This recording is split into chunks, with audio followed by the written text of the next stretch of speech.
ఇంతవరకు ఒక సందేహం ఏమిటంటే భాగవతంలో ధర్మరాజు కుటుంబం అని చెప్పేసి, భాగవతం ఏంటి, ధర్మరాజు కుటుంబం ఏంటి, భారతంలో వస్తుంది కదా ధర్మరాజు కుటుంబం అని చెప్పేసి అని.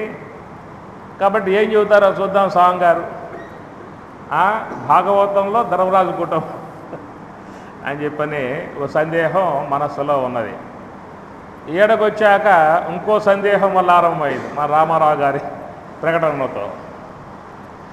భాగవతంలో యమధర్మరాజు గారి సత్యల కుటుంబం అని చెప్పని, అసలు యముడేమిటి, ఆ కుటుంబం ఏమిటి, సత్యల కుటుంబం ఏమిటి, ఇప్పుడు ఇన్ని ఉండలేదే అని చెప్పేసి అని మరొక ఆ సందేహం పోయింది. ఇప్పుడు ఈ సందేహం వల్ల ఆరంభమైంది. అది యమధర్మరాజుల వారి సత్యల కుటుంబము అని చెప్పని. జీవితంలో ఎవరైనా ఇంతవరకు ఓం యమధర్మరాజాయ నమః అని జపం చేశారా? ఓం నమో నారాయణాయ చేసి ఉంటారు, ఓం నమశివాయ చేసి ఉంటారు, ఆంజనేయాయ నమః చేసి ఉంటారు, అయ్యప్ప స్వామిని నమః అని చెప్పని జపం చేసి ఉంటారు. ఎప్పుడైనా మీరు మీ జీవితాలలో ఓం యమధర్మరాజాయ నమః జపం చేశారా? ఎవరు చెప్పలేదు, చేసింది లేదు. ఏవి అటు ఉంచే సరిపోకుండా. స్తమవర్తి నమస్కారం అంతవరకు. అది కూడా భక్తిపూర్వకంగా కాదు, ఏదో భయంతో. ఏవి మనం జీవితంలో ఒకవేళ ఓం నమో నారాయణాయ అనే మంత్రం జపం చేసిన, ఓం జగన్మాత్రే నమః అని జపం చేసిన, అయ్యప్ప స్వామిని జపం చేసిన, ఒకవేళ నువ్వు జపం చేసే దేవతలు నీకు జీవితంలో ప్రత్యక్షం కావచ్చు, కాకపోవచ్చు. దేవుడు మాత్రం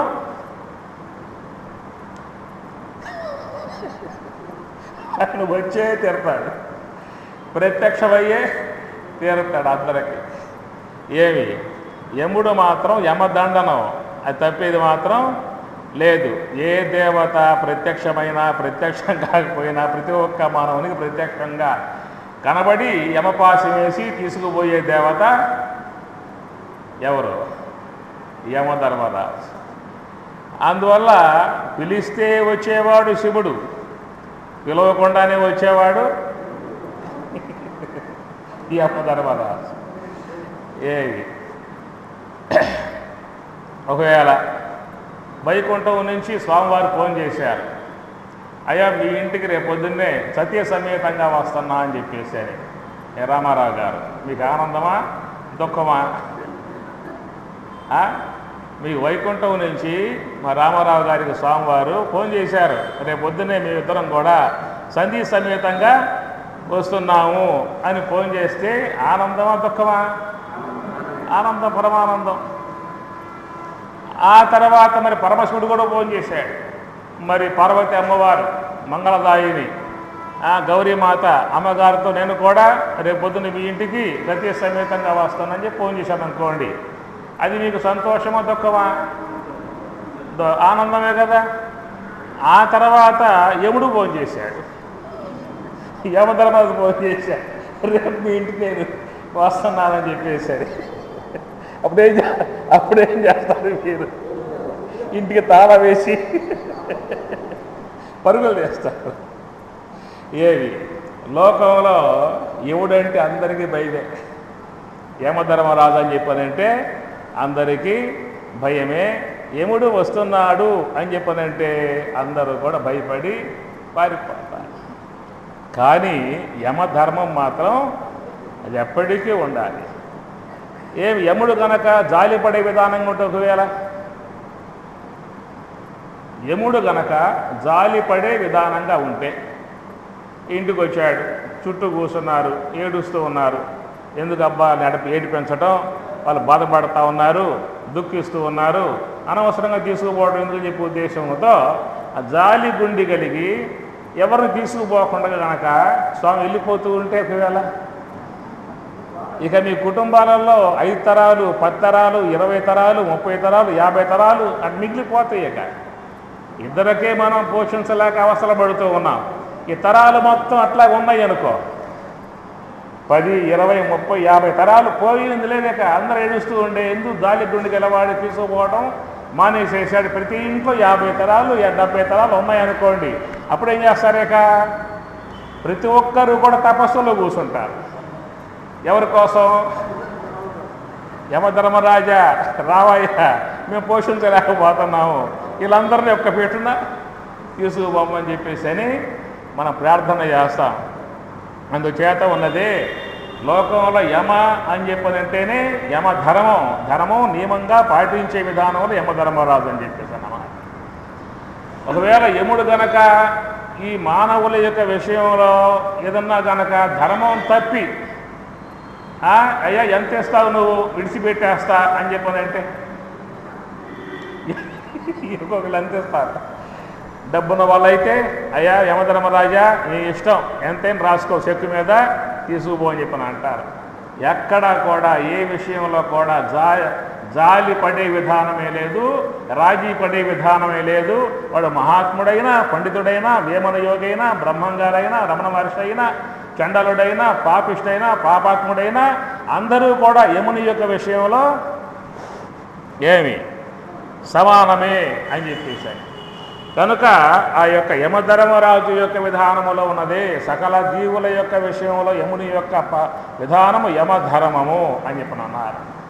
అటు యమధర్మరాజు తన యొక్క అంశముతో జనించాడు. మనకు భారతంలో వస్తుంది కదా,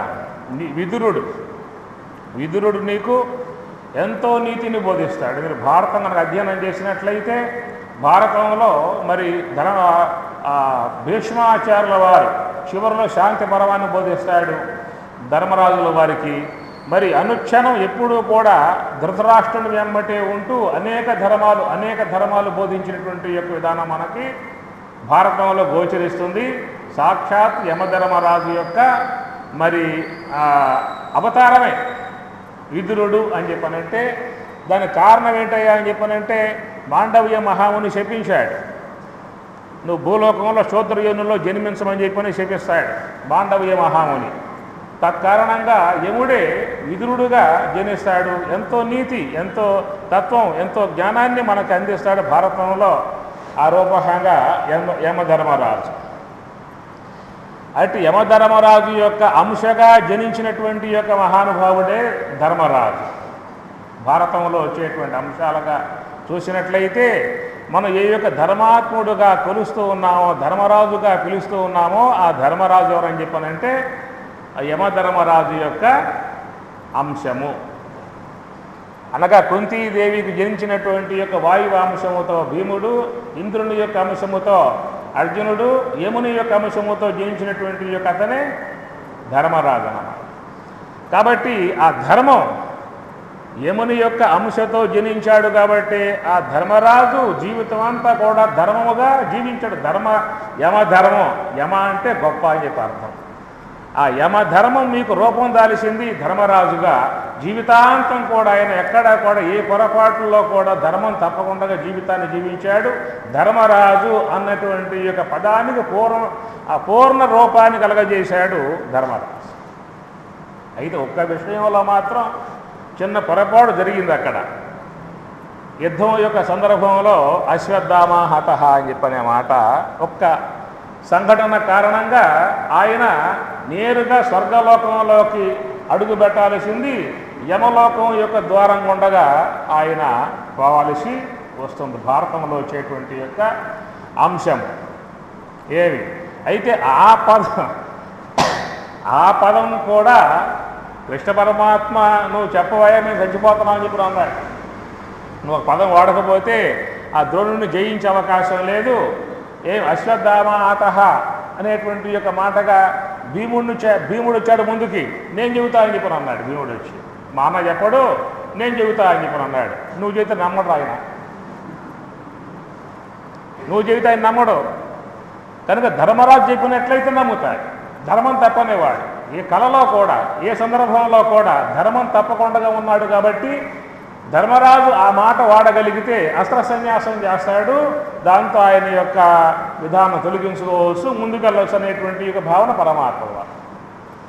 అందువల్ల కృష్ణ పరమాత్మ యొక్క విషయంలో కొంచెం ఆయన ఆ మాట కూడా వాడటం జరుగుతుందే కానీ మరి జీవితాంతం కూడా యమధర్మరాజు యొక్క అంశగా జనించినటువంటి ధర్మరాజు ధర్మం యొక్క రూపమే ఆ రూపకంగా మనం చూసినట్లయితే ఆయన విధానం కొనసాగుతుంది.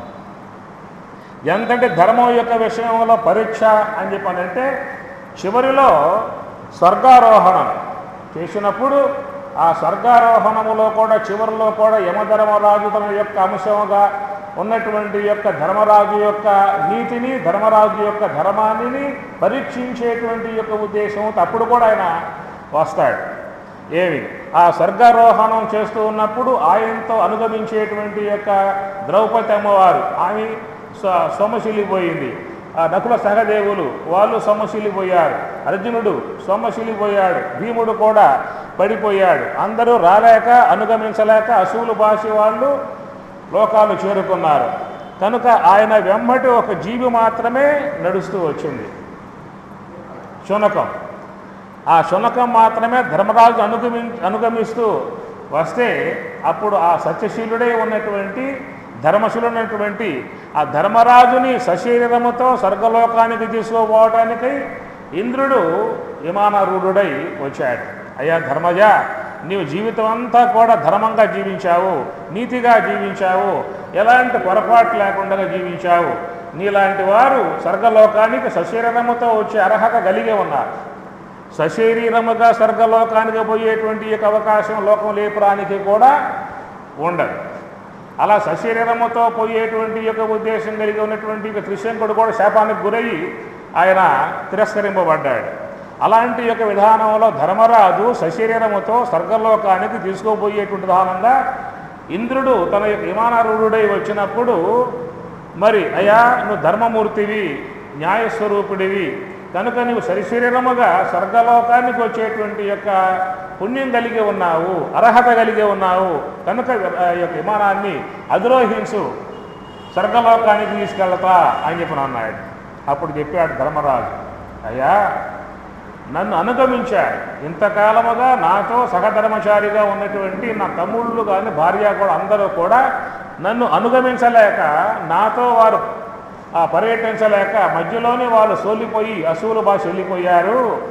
కానీ నన్ను నమ్ముకుని నాపై ఉన్నటువంటి ఇక విశ్వాసముతో మరి శునకం వస్తున్నది, ఈ జీవి వస్తూ ఉన్నది. కనుక నన్ను నమ్ముకుని ఉన్నటువంటి ఇక ప్రాణిని వదిలిపెట్టి నేను స్వర్గలోకం రావటం అని చెప్పానంటే అది ధర్మం కాదు. నన్ను కనుక స్వర్గానికి ఆహ్వానించినట్లయితే నాతో పాటు ఈ శునకాన్ని కూడా తీసుకెళ్లే విధానాన్ని చేయమన్నాడు. అది కుదిరే వ్యవహారంగా. ఇలాంటి మహాత్ములు వచ్చే అవకాశం స్వర్గానికి ఉంటుంది, కానీ మరి శునకాలు గార్ధవాలు మొత్తం పెట్టుకెళ్తే స్వర్గలోకానికి ఏం కావాలి? కనుక అలాంటి ప్రాణులు తీసుకుపోయే అవకాశము లేదు అని చెప్పని అన్నాడు. ఎప్పుడైతే ఆ మాట మరి అన్నాడో చెప్పాడు ధర్మరాజు, అయితే నాకు అవసరం నీ స్వర్గం, నీ స్వర్గము నాకు అవసరంలా. నన్ను నమ్ముకునే వచ్చేటువంటి ప్రాణి, నా వారుగా అనుకున్నటువంటి వారు ఎవరు రాలేకపోయారు. కానీ ఆ జీవి నన్ను అనుగమిస్తూ నన్ను అనుసరిస్తూ వస్తున్నది కాబట్టి ఆ వచ్చేటువంటి యొక్క ప్రాణిని వదిలిపెట్టి కాదని చెప్పి నేను స్వర్గలోకాన్ని రావటం ధర్మం కాదయ్యా, నీకు నా స్వర్గం అవసరంలా, నా ధర్మం నాకు ముఖ్యము, కానీ నీ స్వర్గం నీ స్వర్గ సుఖాలు నాకు అవసరమని చెప్పిన. ఎప్పుడైతే ఆ విధానముగా ఆ యొక్క విషయంలో ధర్మాన్ని కట్టుబడి నిలబడటంతో అప్పుడు ఆ శునకము అనబడేటువంటిది ధర్మరాజు యొక్క రూపంలో ప్రత్యక్షమయ్యి, అయ్యా నీ ధర్మాన్ని చివరి స్థాయిలో కూడా చివరి యొక్క అంతిమ ప్రయాణంలో కూడా ఏ మేరకు నువ్వు ఉంటావో అని చెప్పేసి అనేటువంటి యొక్క భావనగా పరీక్షించాను. కనుక నువ్వు ధర్మం యొక్క విషయంలో పూర్ణముగా ఉన్నావని చెప్పేసి ధర్మరాజుల వారిని పొగుడుతారు. అందువల్ల ఆ యొక్క యమధర్మరాజు అనేటువంటి యొక్క ఆ స్వామి ఇదారకాయ గల లోకానికి నీతిగా నీతిని జ్ఞానాన్ని అందించేటువంటి యొక్క విదురుడుగా, లోకానికి ధర్మం యొక్క స్వరూపాన్ని బోధించేటువంటి యొక్క అంశముగా ఉన్నటువంటి యొక్క అవతారమే యమ అవతారం. సమస్త జీవులకు ఆయన మరి నియంత నియమించేటువంటి వాడు, అంతకుడు, తొలగింపజేసేటువంటి వాడు, సమస్త విశ్వానికి నూతనత్వాన్ని ప్రసాదించేటువంటి ఒక యమధర్మరాజు అని చెప్పేసి. అయితే మరి యమధర్మరాజుల వారి యొక్క సత్శీలత సంబంధమై ఉన్నటువంటి సంసారం. మనకి సంసారము కుటుంబము, సంసారము అన్న కుటుంబం అన్న మన పదాలు వాడుతూ ఉంటాం. ఇలాంటివన్నీ కూడా మనకు భారతంలో భాగవతంలో చాలా అంశాలుగా గోచరించేటువంటి విధానముగా ఉంటుంది. అట్లనే ధృతరాష్ట్రుని యొక్క సంసార విధానము ఏమి, ఆ విధంగా పరమశివుని యొక్క సంసార విధానము, ఆయన సంసారం, ఆయన గురించి చెప్పినప్పుడు ఆ సంసార విధానంలో అనగా పరమశివుడు, పార్వతమ్మ వారు, కుమారస్వామి, వినాయక స్వామి వారి యొక్క వాహనములు, వాళ్ళ యొక్క కుటుంబ విధానము, వినాయక స్వామికి ఎలుక వాహనం, పరమశివునికి వృషభ వాహనం, అమ్మవారికి సింహ వాహనం, కుమారస్వామికి నెమలి వాహనం, ఎన్ని చూసినట్లయితే పరస్పరం వైరములు కలిగి ఉన్నటువంటి యొక్క విధానం. అనగా ఎలుకకు పాముకి పడదు, పాముకి నెమలికి పడదు, ఎద్దుకి సింహానికి పడదు. అయినా కానీ ఎట్లా ఉన్నాయి, అక్కడ సామరస్యం కలిగి ఉన్నాయి, అన్ని కలిసికట్టుగా చక్కగా ఉన్నాయి. అది సంసార విధానం. అది ఆది దంపతులుగా మనం చెప్పుకుంటూ ఉన్నాం. ఆ సంస్కారము యొక్క సంస్కారవంతమై ఉన్నటువంటి యొక్క సంసార విధానములు. ఇట్లా మనం చూసినట్టయితే చాలా అంశాలు మీకు భారతంలో కానీ భాగవతంలో కానీ ఈ కుటుంబ సంబంధమై ఉన్నటువంటి యొక్క అంశములు జ్ఞానపరముగా వచ్చేటువంటి నీతిపరముగా జ్ఞానపరముగా చెప్పేటువంటి యొక్క విధానములు. ధృతరాష్ట్రుని సంసారం చూసినట్లయితే 100 మంది పుత్రులు. ధృతరాష్ట్రుడు, ధృతం రాష్ట్రం ధృతరాష్ట్ర కనుక ఆ యొక్క స్వార్థ బుద్ధి కలిగి ఉన్నటువంటి ధృతరాష్ట్రుని యొక్క అంశముతో జనించినటువంటి యొక్క 100 మంది కూడా దూలే. దుర్యోధనుడు, దుశ్శాసనుడు, దుర్ముఖుడు, దుస్సర మొత్తం కూడా ఒక తామసిక సంబంధమై ఉన్నటువంటి స్వార్థపూరితమై ఉన్నటువంటి అజ్ఞానపూరితమై ఉన్నటువంటి సంసార విధానముగా అట్లా చెప్పుకొస్తాం. ఇక్కడ చూసినట్లయితే ఒక కొత్త అంశముగా యమధర్మరాజు గారి యొక్క సత్యలత సంబంధ కుటుంబము అని చెప్పని దక్ష ప్రజాపతి అని చెప్పనంటే ఆ యొక్క బ్రహ్మదేవుల వారి మానసపుత్రుడు. బ్రహ్మదేవుల వారి యొక్క మానసపుత్రుడు దక్ష ప్రజాపతి భార్య ప్రసూతి. వారి యొక్క సంతతి మొత్తం 16 మంది ఆడపిల్లలు. అయితే భారతంలో చెప్పే అంశములో కొంచెం ఎగస్ట్రాగా పుత్రికల యొక్క అంశముగా భారతంలో వస్తుంది. భాగవతంలో చూసినట్లయితే దక్ష ప్రజాపతి యొక్క ఆడపిల్లలు మొత్తం 16 మంది. ఈ 16 మంది ఆడపిల్లలలో ఒక అమ్మాయినేమో పితృదేవతలకి ఇచ్చి వివాహం చేస్తాడు, మరొక అమ్మాయినేమో అగ్నిదేవునికి ఇచ్చి వివాహం చేస్తాడు, మరొక ఆడపిల్లని పరమశివునికి రుద్రునికి భవునికి ఇచ్చి వివాహం చేస్తాడు, దాక్షాయిని అమ్మవారిని. ఇట్లా ముగ్గురు ఈ విధముగా వివాహములు కాగా మిగిలి ఉన్నటువంటి 13 మంది దక్ష ప్రజాపతి యొక్క ఆడపిల్లలు ముగ్గురికి వివాహం కాగా మిగిలి ఉన్నటువంటి యొక్క 13 మందిని కూడా కలిపి వివాహంగా అర్పించాడు. ఎవరికి? యమధర్మరాజు. యమధర్మరాజు గారి యొక్క మొత్తం ఏమి చెప్పుకున్నా వివాహం చేసినటువంటి కన్యలు మొత్తం 13 మంది అన్నమాట. ఈ 13 మందితో ఉన్నటువంటి యొక్క విధానమే యమధర్మరాజు యొక్క సంసారము అని చెప్పని. అయితే ఆ కాలంలో చూసినట్లయితే మరి 13 మందికి కూడా ఎలాంటి పేర్లు పెట్టారు? పూర్వకాలంలో ఉన్నదే వాళ్ళ గుణాలను బట్టి స్వభావాలను బట్టి పేర్లు పెడుతూ ఉంటారు. ఏమి ధర్మజ అన్నారంటే ఆ గుణం ఆ లక్షణం ఆ ఆచరణ అన్నీ కూడా మన ఆయనలో దర్శించవచ్చు. భీముడు అని పేరు పెట్టారని చెప్పానంటే బిభతీతి భీమత్రైలోకే ముల్లోకాలను కూడా భయపెట్టగలిగేటువంటి యొక్క సామర్థ్యం కలిగి ఉన్నటువంటి వాడు కాబట్టి భీమహ అని చెప్పనంటారు. అర్జునుడు అని చెప్పనంటే ఆర్జయతీతి అర్జున, ఆర్జించేవాడు కాబట్టి అటు భౌతికంగా ధనాన్ని ఆర్జించగలుగుతాడు, ఇటు ఆధ్యాత్మికంగా జ్ఞానాన్ని ఆర్జించేటువంటి విధానం గలవాడు కాబట్టి అర్జున అని చెప్పని అన్నారు. ఇట్లా పూర్వకాలంలో వాళ్ళ స్వభావాలను బట్టి పేర్లు వచ్చాయి.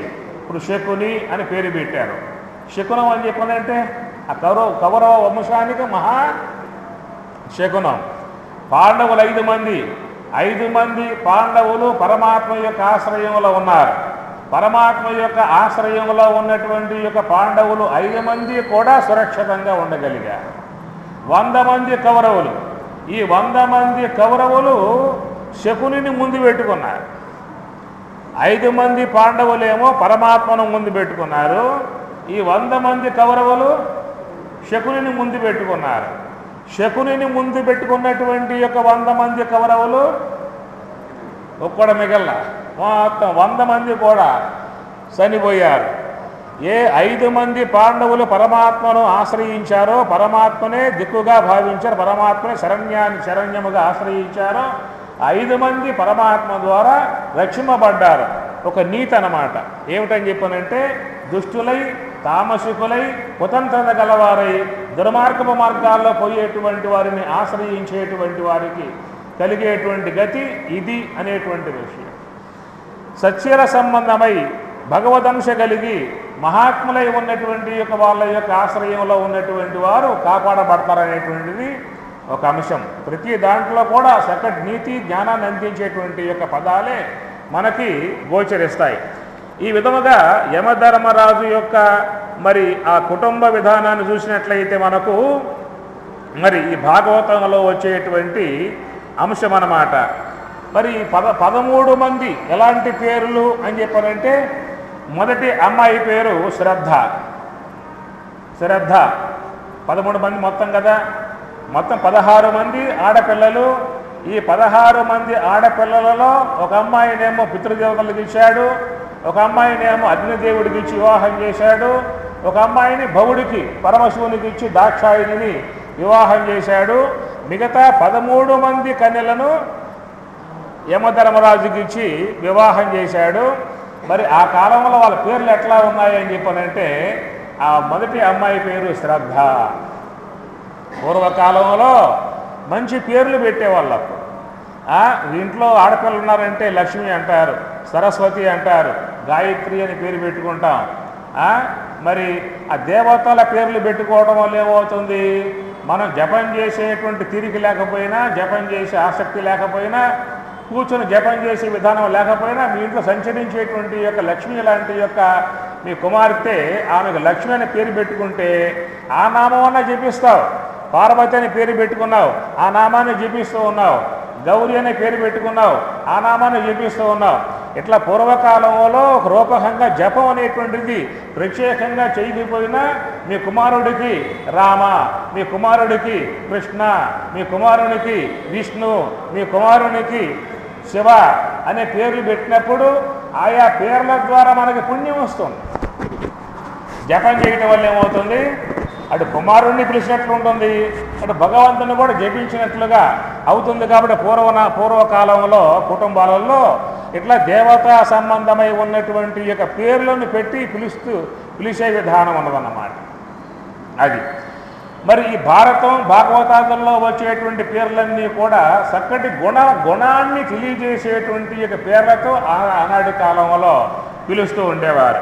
మరి చూసినట్లయితే మొదటి అమ్మాయి పేరు శ్రద్ధ, రెండవ అమ్మాయి పేరు మైత్రి, మూడవ అమ్మాయి పేరు దయ, నాలుగవ అమ్మాయి పేరు శాంతి, ఐదవ అమ్మాయి పేరు తుష్టి, ఆరవ అమ్మాయి పేరు పుష్టి, ఏడవ అమ్మాయి పేరు క్రియ, ఎనిమిదవ అమ్మాయి పేరు ఉన్నతి, తొమ్మిదవ అమ్మాయి పేరు బుద్ధి, 10వ అమ్మాయి పేరు మేధ, 11వ అమ్మాయి పేరు తితేక్ష, 12వ అమ్మాయి పేరు హ్రీ, 13వ అమ్మాయి పేరు మూర్తి. ఇవి ఏవి యమధర్మరాజు ద్వారా మనం తెలుసుకునేటువంటి యొక్క అంశం ఏంటని చెప్పానంటే యమ అంటే అర్థం ఏమిటి? యమ మనకు అష్టాంగ ప్రక్రియలో వచ్చేటువంటి యొక్క మొదటిది యమ. యమ నియమ ఆసన ప్రాణాయామ ప్రత్యాహార ధారణ ధ్యాన సమాధానం. ఏ యొక్క జీవుడైతే ఉన్నతి మార్గంలో పయనించేటువంటి యొక్క ఉద్దేశం కలిగి ఉన్నాడో దైవ మార్గంలో పయనించేటువంటి యొక్క ఉద్దేశం కలిగి ఉన్నాడో, భగవద్ అనుగ్రహాన్ని పొందేటువంటి యొక్క ఉద్దేశం కలిగి ఉన్నాడో వారల్లా కూడా ఇవన్నీ కూడా శీలించాల్సి ఉంటుంది. యమ, నియమ, ఆసన, ప్రాణాయామ, ప్రత్యాహార, ధారణ, ధ్యాన, సమాధి. ఇవి శీలించగలిగితే సమాధి చివరి మెట్టే సమాధి. ధ్యాన సమాధి. సమాధి అంటే యోగ సమాధి. మీకు భగవద్గీతలో 16వ అధ్యాయం వస్తుంది కదా. 16వ అధ్యాయం పేరేమిటి? 16వ అధ్యాయం పేరు దైవాసుర అదన్నమాట. రామారావు గారు కనీసం పేర్లను రావాలయ్యా. శ్లోకాలు రాకపోయినా 16వ అధ్యాయం అంటే ఆ పేరు చెప్పేయాలి. 17వ అధ్యాయం అంటే కనీసం పేర్లు. ప్రథమాధ్యాయము విషాదయోగము, ద్వితీయాధ్యాయము సాంఖ్యయోగము, తృతీయాధ్యాయము కర్మయోగము, చతుర్థాధ్యాయము జ్ఞానయోగము, కర్మ సన్యాస యోగము, ఆత్మ సంయమ యోగము, విజ్ఞాన యోగము, అక్షర పరబ్రహ్మ యోగము, రాజవిద్య యోగము, విశ్వరూప యోగము, భక్తి యోగము, క్షేత్రజ్ఞ విభాగ యోగము, గుణత్రయ విభాగ యోగము, పురుషోత్తమ ప్రాప్తి యోగము, దైవాసు సంపత్తి విభాగ యోగము, శ్రద్ధాత్రయ విభాగ యోగము, మోక్ష సన్యాస యోగము. రామారావు గారు కనీసం ఆ పేర్లు అన్నగా జపిస్తే మనకు పుణ్యం వస్తుంది, అధ్యయనం చేస్తే జ్ఞానం వస్తుంది. ఏమి శ్లోకాలను అధ్యయనం చేస్తే జ్ఞానం కలుగుతుంది. కనీసం స్మరణ రావాలక మనకి. హిందువులమై ఉన్నటువంటి ఆర్ష్ సంస్కృతిలో ఉన్నటువంటి ఋషి యొక్క సంతతి ఉన్నటువంటి భారతదేశంలో ఉన్నటువంటి భారతీయులుగా ఉన్నటువంటి కనీసం మనకున్నదే ఆ భగవద్గీత. భగవద్గీత అని చెప్పానంటే సమస్త వేద సారం, సర్వశాస్త్రమయీ గీత అని చెప్పని అన్నారు. సమస్త వేదాల యొక్క సారమే భగవద్గీత అని చెప్పని అన్నారు. వేదాధ్యయనం చేయాలంటే ఆశ్రమాలకు పోవాలి. 12 సంవత్సరాలు ఆశ్రమంలో ఉండాలి. సన్నిధి స్నానం చేయాలి, అపక్వాహారం భుజించాలి, నేల పడక శీలించాలి, అనేక రకమైన జీవులతో బాధపడాలి. ఇన్ని బాధలు పడి పూర్వకాలంలో 12 ఏళ్ళు ఆశ్రమాలలో ఉండి వేదాధ్యయనం చేశారు. ఋగ్వేదం, యజుర్వేదం, సామవేదం, అధర్ణ వేదం, శిక్ష, కల్ప, వ్యాకరణం, నిరుక్తం, ఛందస్, జ్యోతిష్ శాస్త్రాలు వేదాలు అధ్యయనం చేశారు. ఈ కాలంలో అంత లెక్క మనం పోగలిగే శక్తి లేదు, ఓపిక లేదు, శ్రద్ధ లేదు, విశ్వాసం లేదు, భక్తి లేదు, నమ్మకం లేదు. అందులోకి పోలేం మనం.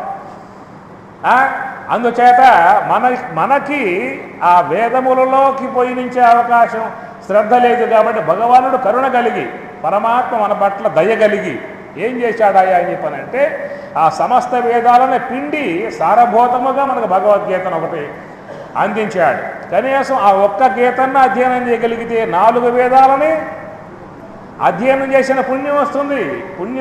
పుణ్యం రక్షిస్తుంది, జ్ఞానం రక్షిస్తుంది, పాపం భక్షిస్తుంది. మన జీవితంలో ఏమైనా సంపదలు ఉన్నాయంటే మన సంపదగా చెప్పుకోవాల్సిన పరిస్థితి వచ్చిందని చెప్పనంటే నా ఓన్ ప్రాపర్టీ అని చెప్పుకోవాల్సి వస్తే ఏం చెప్పుకుంటావు నువ్వు? నా ఓన్ ప్రాపర్టీ అని చెప్పానంటే నా 10 ఇండ్లు ఉన్నాయా, 20 ప్లాట్లు ఉన్నాయి, 50 ఎకరాల పొలం ఉన్నది, ఏమి ఆ స్టేట్ బ్యాంకులో ఉన్నది, సిండికేట్ బ్యాంకులో ఉన్నది, బరోడా బ్యాంకులో ఉన్నది. ఇవన్నీ నీవి కావు, నీ తర్వాత వాళ్ళవి. ఏమి అవన్నీ మనవి కాదు, మనం పట్టుకుపోయేటువంటి ఏమి లేవు. ఏదైనా జీవితంలో విశ్వాసం కలిగి, భక్తి కలిగి, నమ్మకం కలిగి ఆ యొక్క మరి గీతా శాస్త్రం అధ్యయనం చేస్తే పుణ్యం వస్తుంది. 10 మందికి ఉపకారం చేస్తే పుణ్యం వస్తుంది. ధ్యానం చేసి జపం చేస్తే మోక్షం వస్తుంది. అందువల్ల భారతీయులుగా ఉన్నటువంటి మనం కనీసం భగవద్గీత మరి శ్లోకాలు రావాలి. అది రాకపోయినా ప్రథమాధ్యాయం విషాదయోగం, ద్వితీయాధ్యాయం సాంఖ్యయోగము, తృతీయాధ్యాయం కర్మయోగం అవన్నీ బతి పట్టాడు. కాస్త 18 పదాలని పరమాత్మ పెట్టాడు. మరి చూసినట్లయితే 16వ అధ్యాయం పేరు దైవాసుర సంపత్తి అని చెప్పి అన్నాడు. వాస్తవికంగా ఆ మాట పరమాత్మ వాడటం న్యాయబద్ధంగా ఉన్నది. ఎందుకని చెప్పారంటే మనం కూడా సంపద అని చెప్పి అంటాం. కాబట్టి ఏదయ్యా సంపద అని చెప్పారంటే దైవ అసుర సంపద. ఇదే మన సంపద. దైవీ సంపద, ఆసురీ సంపద. దైవీ సంపద దైవీ గుణాలు, ఆసురీ సంపద ఆసురీ గుణాలు. దైవీ సంపద పుణ్యము, ఆసురీ సంపద పాపం. ఇదే మన యొక్క సంపద అని చెప్పని. జీవితంలో కష్టపడాలి, సంపాదించుకోవాలి. ఏం సంపాదించుకోవాలి? ఏ సంపద సంపాదించుకోవాలి? 16వ అధ్యాయం చాలా జీవితంలో ఉపయోగపడేటువంటి యొక్క అధ్యాయం. మనకు మిగతా అధ్యాయాలన్నీ కూడా జీవితంలో అన్వయం కావాలంటే కర్మయోగము, జ్ఞానయోగం, విజ్ఞాన యోగం, అక్షర పరబ్రహ్మ యోగం ఇవన్నీ కూడా మనకి ఆకలింపు కావాలంటే, మనలోకి ప్రవేశించాలంటే, మనం దాన్ని ధారణ చేయాలని చెప్పానంటే నీకు 16వ అధ్యాయం వచ్చి ఉండాలి, నీకు 17వ అధ్యాయం వచ్చి ఉండాలి. 16వ అధ్యాయం దైవాస సంపత్తి విభాగ యోగం, దైవీ గుణాలు, దైవీ సంపద ఉంటే నీకు జ్ఞానం అభ్యవకాశం ఉంటుంది. ఆశ్రయ సంపద ఉంటే జ్ఞానం అబ్బుతుందా? ఆశ్రయ సంపద వల్ల జ్ఞానం అవ్వదు, దైవీ సంపద వల్లే జ్ఞానం అభ్యవకాశం ఉన్నది. మళ్ళీ 17వ అధ్యాయం పేరేమిటి? శ్రద్ధాత్రయ విభాగ యోగము. శ్రద్ధాత్రయ, శ్రద్ధ అంటే సాత్విక శ్రద్ధ, రాజసిక శ్రద్ధ, తామసిక శ్రద్ధ. ఇక్కడ ముందుగా పెట్టిందే శ్రద్ధ. ఆమె పేరు కూడా యమధర్మరాజుల వారి యొక్క మొదటి భార్య, పెద్ద భార్య పేరు శ్రద్ధ. అనగా 16వ అధ్యాయం భగవద్గీత ఏం చెప్పుకున్నాం? దైవాసుర సంపత్తి. దైవాసుర సంపత్తి అనే మాటతో పాటు ఇంకో మాట చెప్పుకోవచ్చు, దైవాసుర. దైవాసుర సంపత్తి, దైవాసుర సంతతి. దైవాసుర సంపత్తి సంపద ఒక రకంగా, నీ జీవితంలో మిగిలి ఉండే సంపద ఇదే. రేపు ఒకవేళ యముడు వచ్చిన పూట, యమపాశం వేసిన పూట, యమపాశం వేసి లాక్కుపోతున్న పూట నీ ఎమ్మటే వచ్చే సంపద నీ సూక్ష్మ దేహంతో వచ్చేటువంటి ఒక సంపద, రేపు నేను తీసుకుపోయి చిట్టా తిరగవేసి ఏముందో చూసే సంపద, సూక్ష్మ దేహంలో ఉన్నటువంటి యొక్క సంపద, అది పుణ్య సంపద, పాప సంపద అని చూస్తాడంతే, ఇంకేం చూడలేక. ఈ 10 ఇండ్లు ఉన్నాయి, 20 ఇండ్లు ఉన్నాయా, 50 ఎకరాలు ఉన్నాయా, 30 ఫ్లాట్లు ఉన్నాయి, ఈ లెక్కలోకి వచ్చేటువంటివి కావు. ఏమిటో లెక్కలోకి రావడం అని చెప్పిన నీ యొక్క సూక్ష్మ దేహంలో పెట్టుకున్నటువంటి యొక్క ఆశ్రయ సంపద, దైవీ సంపద అనే విషయం మాత్రమే రేపు నీ యొక్క చట్టాల నుంచి చూసేటువంటి విధానము ఏర్పడుతుంది. అందువల్ల ఆ అధ్యాయానికి దైవాసుర సంపద అనే ఒక పేరైతే, దైవాసుర సంతతి, దైవీ గుణాలు సంతతి, ఆసురీ గుణాలు సంతతి ఎవరికయ్యా అని చెప్పనంటే యమధర్మరాజు యొక్క సంతతి. మీకు దీంట్లో వచ్చే అంశాలు ఇవే. అనగా ఈ పేర్లన్నీ కూడా ఒకనొక సంసారముగా, ఒకనొక కుటుంబముగా, మన యొక్క చరిత్రాత్మకముగా చెప్పుకునేటువంటి అంశములుగా భావించినట్లయితే, ఇక్కడ యమము అని చెప్పనంటే నియమముతో జీవితాన్ని జీవించేటువంటి వాడు. అంటే చరిత్రాత్మకముగా, పురాణాత్మకముగా, దేవతామూర్తులుగా మనం కొలుస్తూ ఉన్నాం, సేవిస్తూ ఉన్నాం, ఆరాధిస్తూ ఉన్నాం, వాళ్ళు కొనియాడుతూ ఉన్నాం. అదొక అంశము. రెండవ జ్ఞానపరంగా ఉన్నటువంటి యొక్క అంశము, అది ఉపాసనాపరముగా ఉన్నటువంటి యొక్క అంశము, ఇది జ్ఞానపరముగా ఉన్నటువంటి యొక్క అంశము. ఏ జీవుడైతే యమనియమాదులు పాటించేటువంటి విధానముగా ఉంటాడో ఆ విధానముగా ఉన్నటువంటి యొక్క ధర్మ స్వరూపుడుగా, ధర్మమూర్తిగా, యమనియమాలు కలిగి ఉన్నటువంటి యొక్క ఏ జీవుడైతే ఉన్నాడో ఆ జీవుడైనటువంటి యొక్క అనబడేటువంటి యొక్క అతని నువ్వు యముడుగా భావించినట్లయితే, యమధర్మం గలవాడుగా భావించినట్లయితే, అనగా స్వార్థపూరితమై అసూయ స్వభావం గలవాడై ఇలాంటి గుణాలు కలిగి ఉన్నావా, లేక దైవీ సంపత్తి కలిగి, దైవీ గుణాలు కలిగి, యమనియమాదులు కలిగి ఉన్నావా అనేటువంటి యొక్క విషయంలో, యమనియమాదులు కలిగి ఉన్నటువంటి యొక్క ఏ జీవుడైతే ఆ జీవుని యొక్క విషయంలో యమ అనే పదం వర్తింపబడుతుంది. ఆ యమ ధర్మము కలిగి ఉన్నటువంటి జీవుడు, ఆ యమ ధర్మము కలిగి ఉన్నటువంటి జీవునికి ఏముంటాయి చెప్పండి ఇక్కడ? అర్థమవుతున్న ఈ మాటలో అటు చారిత్రాత్మకముగా ఉంటుంది, ఇటు జ్ఞానపరముగా ఉంటుంది. భాగవతము అంతే, భారతము అంతే, నీతిపరముగా ఉంటుంది, ధర్మపరముగా ఉంటుంది. ధర్మాన్ని బోధిస్తుంది, నీతిని బోధిస్తుంది, జ్ఞానాన్ని బోధిస్తుంది. నీతివేత్తలు నీతిని బోధిస్తారు, ధర్మవేత్తలు ధర్మాన్ని బోధిస్తారు, జ్ఞానవేత్తలు జ్ఞానాన్ని బోధిస్తారు. నువ్వు ఏ కోణములో చూస్తే నీకు ఆ కోణములో కనబడేటువంటి యొక్క ఇతిహాసములు కానీ పురాణములు కానీ ఏ తీసుకున్నప్పటికీ కూడా సకల మానవుల యొక్క ఉద్ధరణార్థమయ్యి మనకి మహాత్ములు అయ్యింది అందించారు. ఎవరి కోసం రామాయణం, ఎవరి కోసం భారతం, ఎవరి కోసం భాగవతం? మానవుణ్ణి ఉద్దేశించే. కాబట్టి ఆ మానవుడు అనబడేటువంటి యొక్క ఆ ప్రాణి ధర్మయుక్తముగా నడవాలి. నీతిపరముగా నడవాలి, జ్ఞాన మార్గం నడవాలి, మోక్షాన్ని పొందగలగాలి. కాబట్టి అవన్నీ కూడా మనకి నీతిపరముగా ఉన్నటువంటి యొక్క అంశములు, ధర్మపరముగా ఉన్నటువంటి యొక్క అంశములు, జ్ఞానపరముగా ఉన్నటువంటి అంశములు. భారతము అని చెప్పనంటే ధర్మ అనగా కర్మ, భక్తి, జ్ఞానం 3 అంశాలే భారతం. కాబట్టి మానవ విగ్రహాన్ని బాగు చేయగలిగేటువంటి యొక్క విధానములో మనకు మహాత్ములు అవన్నీ కూడా అందించారు. కాబట్టి జ్ఞానపరముగా చూసామా జీవితం ధన్యమవుతుంది, ధర్మపరముగా చూసామా పుణ్యాన్ని సంపాదించుకుంటామో లోకంలో కీర్తివంతులుగా మిగిలే అవకాశం ఏర్పడుతుంది.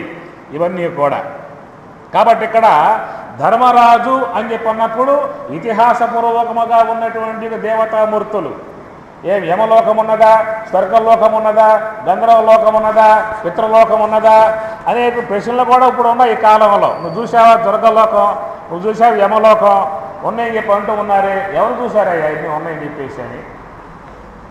ఏవైనా మనకి యొక్క ఇతిహాసాల రూపకంగా ఉన్నటువంటివన్నీ కూడా విశ్వాసంలో చేరి ఉంటాయి. శాస్త్రమునందు విశ్వాసాన్ని ఉంచాలని చెప్పి అంటారు. కాబట్టి మీకు శాస్త్రంలో చెప్పేటువంటి అంశములు ప్రత్యక్షముగా గోచరించేటువంటివి కావు, అవి విశ్వాసంలో చేరి ఉంటాయి. కాబట్టి నమ్ము అని శాస్త్రం బోధిస్తున్నది. విశ్వాస ఫలదాయక అజ్ఞశ్చ అశ్రద్ధదానశ్చ సంశయాత్మ వినశ్యతి అని చెప్పి అన్నారు.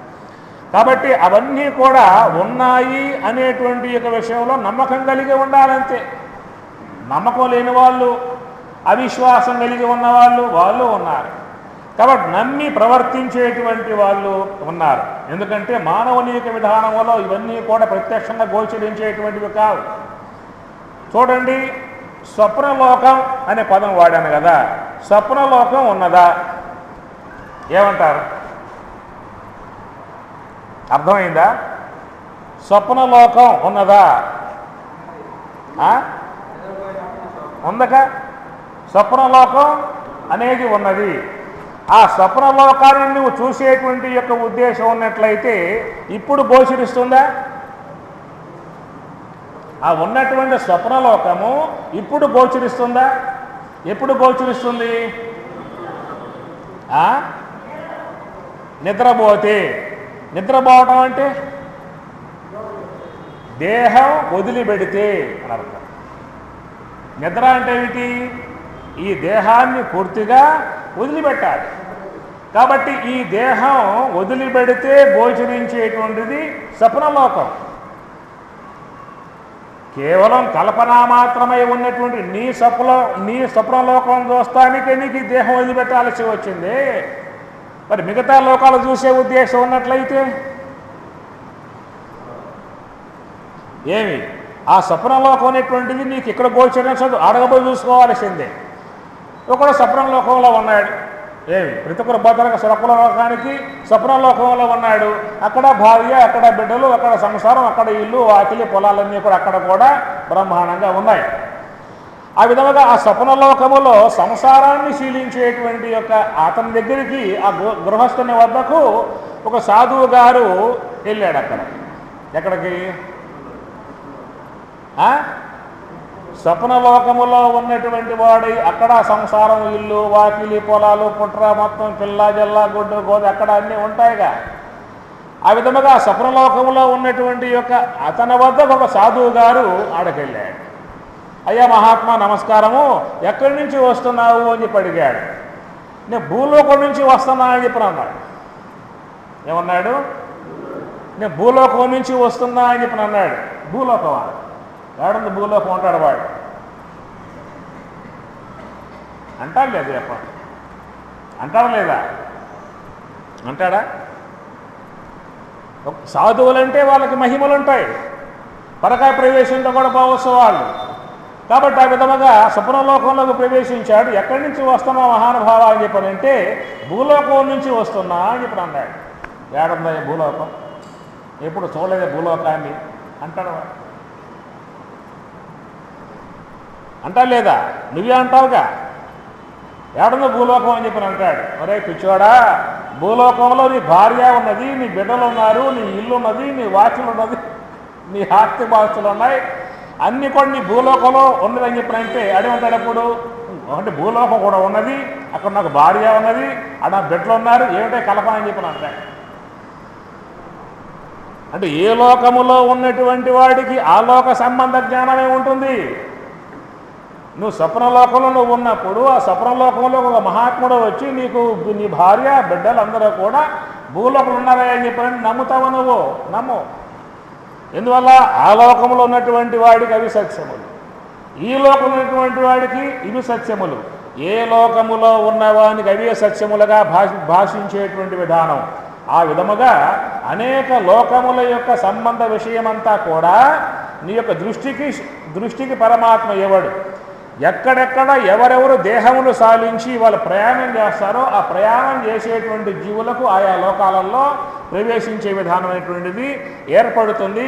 అలాంటి విషయంలో మనకల్లా ఏం విశ్వాసం ఉండాలి. విశ్వాస ఫలదాయక అని చెప్పి అన్నారు.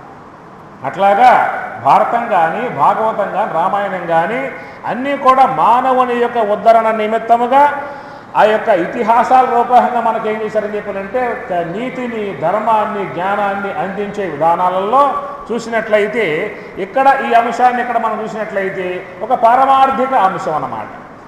ఆ ఉన్నటువంటి యొక్క యమధర్మరాజుకి 13 మంది భార్యలు. ఎవరయ్యా ఆ 13 మంది భార్యలు అని చెప్పానంటే ఏం చెప్పుకొచ్చారు? శ్రద్ధ. శ్రద్ధయే భార్య. రెండో ఆమె మైత్రి, దయ, శాంతి. ఇవన్నీ కూడా మీకు భాగవతంలో వస్తాయి. భాగవతంలో ఉన్నటువంటి అంశం ఇక్కడ తీసుకొచ్చి మీకు అందిస్తూ ఉన్నారు. అంటే ఏమిటి? ఒక జ్ఞానపరంగా చూసినట్లయితే అంటే యముడు అనేటువంటిది దేవతా సంబంధ రూపం. అది విశ్వవ్యాపకములో ఉన్నటువంటి స్వరూపము. రెండవది ఇక్కడ జ్ఞానపరంగా తీసుకున్నప్పుడు ఎవరు యముడు అని చెప్పనంటే యమనియమాదులు పాటిస్తూ ధర్మయుక్తముగా శీలిస్తూ న్యాయబద్ధముగా శీలిస్తూ సాత్విక ధర్మముల కలిగి ఉన్నటువంటి ఏ యొక్క శుద్ధ జీవుడై ఉన్నాడో ఆ శుద్ధ జీవుడై ఉన్నటువంటి అతడు ఇక్కడ యమ నియమాదులు పాటించేటువంటి అతడు యమధర్మరాజు. అటు యమ నియమాలు పాటించేటువంటి ఈ శుద్ధ జీవుడి యొక్క యమధర్మరాజు యొక్క విధానంలో ఉండేటువంటి ఆ భార్యలు ఎవరని చెప్పనంటే శ్రద్ధా పత్ని. తైత్రీయోపనిషత్తు నారాయణ ప్రశ్నము 6వ అనువాకంలో మీకు చూసినట్లయితే ఈ 60వ అనువాకము జ్ఞాన సంబంధమై ఉన్నటువంటి యజ్ఞాన్ని బోధిస్తుంది. తైత్రీయోపనిషత్తు నారాయణ ప్రశ్నము 60వ అనువాకములో అంతర్యాగ సంబంధ అంశం వస్తుంది. ఈ అంతర్యాగాన్ని జ్ఞానయజ్ఞమును చేసేటువంటి ఆ యజమానికి ఎవరయ్యా భార్య అని చెప్పనంటే శ్రద్ధా పత్ని అని చెప్పి అంటారు. శ్రద్ధయే పత్ని అన్నాడు. కనుక ఈ శ్రద్ధ అనేటువంటి గుణం చాలా గొప్ప గుణం. కాబట్టి పరమాత్మ గీతలో ఈ శ్రద్ధ అనేటువంటి ఆ పదానికి ఒక అధ్యాయం కేటాయించాడు. 18 అధ్యాయాలలో శ్రద్ధాత్రయ విభాగ యోగము. కాబట్టి మన జీవితం తరించాలంటే, మన జీవితం పావనం కావాలంటే, మన ఉన్నత మార్గంలో పయనించాలని చెప్పనంటే ఎవరుండాలి చెప్పండి? ఇక్కడ పత్నిగా శ్రద్ధా పత్ని అన్నాడు. కాబట్టి ఈ శ్రద్ధ అనేటువంటి జీవితంలో చేరి ఉంటేనే మహాత్ముల యొక్క వాక్యాలు వింటాం, ఉపదేశాన్ని పొందుతాం, జపం చేస్తాం, ధ్యానం చేస్తాం, అన్నీ చేస్తాం. ఆ శ్రద్ధ కాస్త లేకపోయిందనుకో ఏమైపోతుంది మన పని? అజ్ఞశ్చ అశ్రద్ధదానశ్చ సంశయాత్మా వినశ్యతి నాయం లోకోస్తి నపరో నసుఖం సంశయాత్మనః. అజ్ఞశ్చ అశ్రద్ధదానశ్చ సంశయాత్మా వినశ్యతి. కనుక ఈ శ్రద్ధ అనేటువంటి ఈ పత్తిని మనకు లభ్యం కావాలంటే నువ్వెట్లా ఉండాలి? నువ్వు ఎప్పుడూ కావాలి, యమధర్మరాజువు కావాలి. యమ అంటే అహింస, సత్య, ఆస్తేయ, బ్రహ్మచర్య, అపరిగ్రహ యమాహ అన్నాడు. ఎవరయ్యా యమ అని చెప్పనంటే అహింస, సత్య, అస్తేయ, బ్రహ్మచర్య, అపరిగ్రహ యమాహ ఇవన్నీ ఉండేటువంటి ఏ జీవుడైతే ఉన్నాడో ఆ జీవుడు యముడే. యమధర్మం కలిగి ఉన్నటువంటి వాడు. అట్టి యమధర్మం కలిగి ఉన్నటువంటి వానికి ఏ పత్తిని ఉంటుంది? శ్రద్ధ అనే పత్తిని ఉంటుందా? అశ్రద్ధ అనే పత్తిని ఉంటుందా?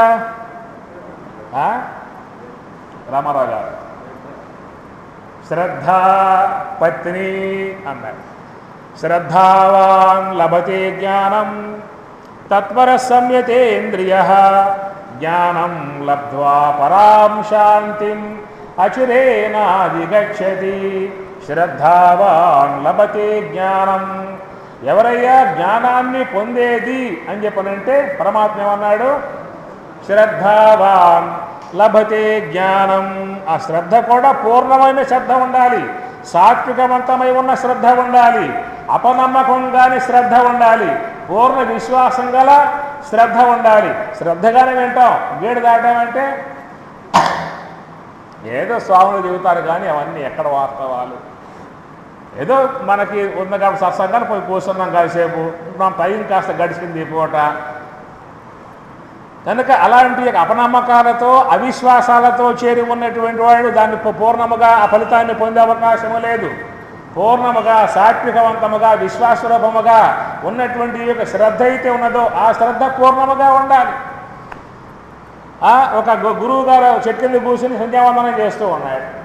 ఈ సంధ్యావందనం చేస్తూ ఉంటే ముక్కు పెట్టుకుని ఓం భూర్భువ స్వః భర్గోతి మంత్రం తెలుసు కదా, అది చెబుతూ ఉంటే గొడ్లు అంటే పశువుల కాపరి వచ్చి అడిగాడు అయ్యవారు ముక్కు పట్టుకున్నవి ఏంటని చెప్పి అడిగాడు.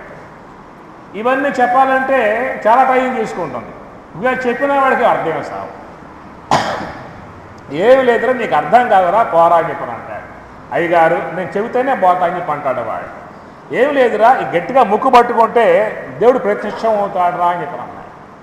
అట్లానా ఆయన ప్రత్యక్షం అవుతాడా అని చెప్పని అన్నాడు. వాడు నమ్మేసేసాడు అప్ప. నమ్మేసేసి గట్టిగా ఏం చేశాడు అప్పన్నవాడు? గట్టిగా ముక్కు పట్టుకున్నాడు అప్పని.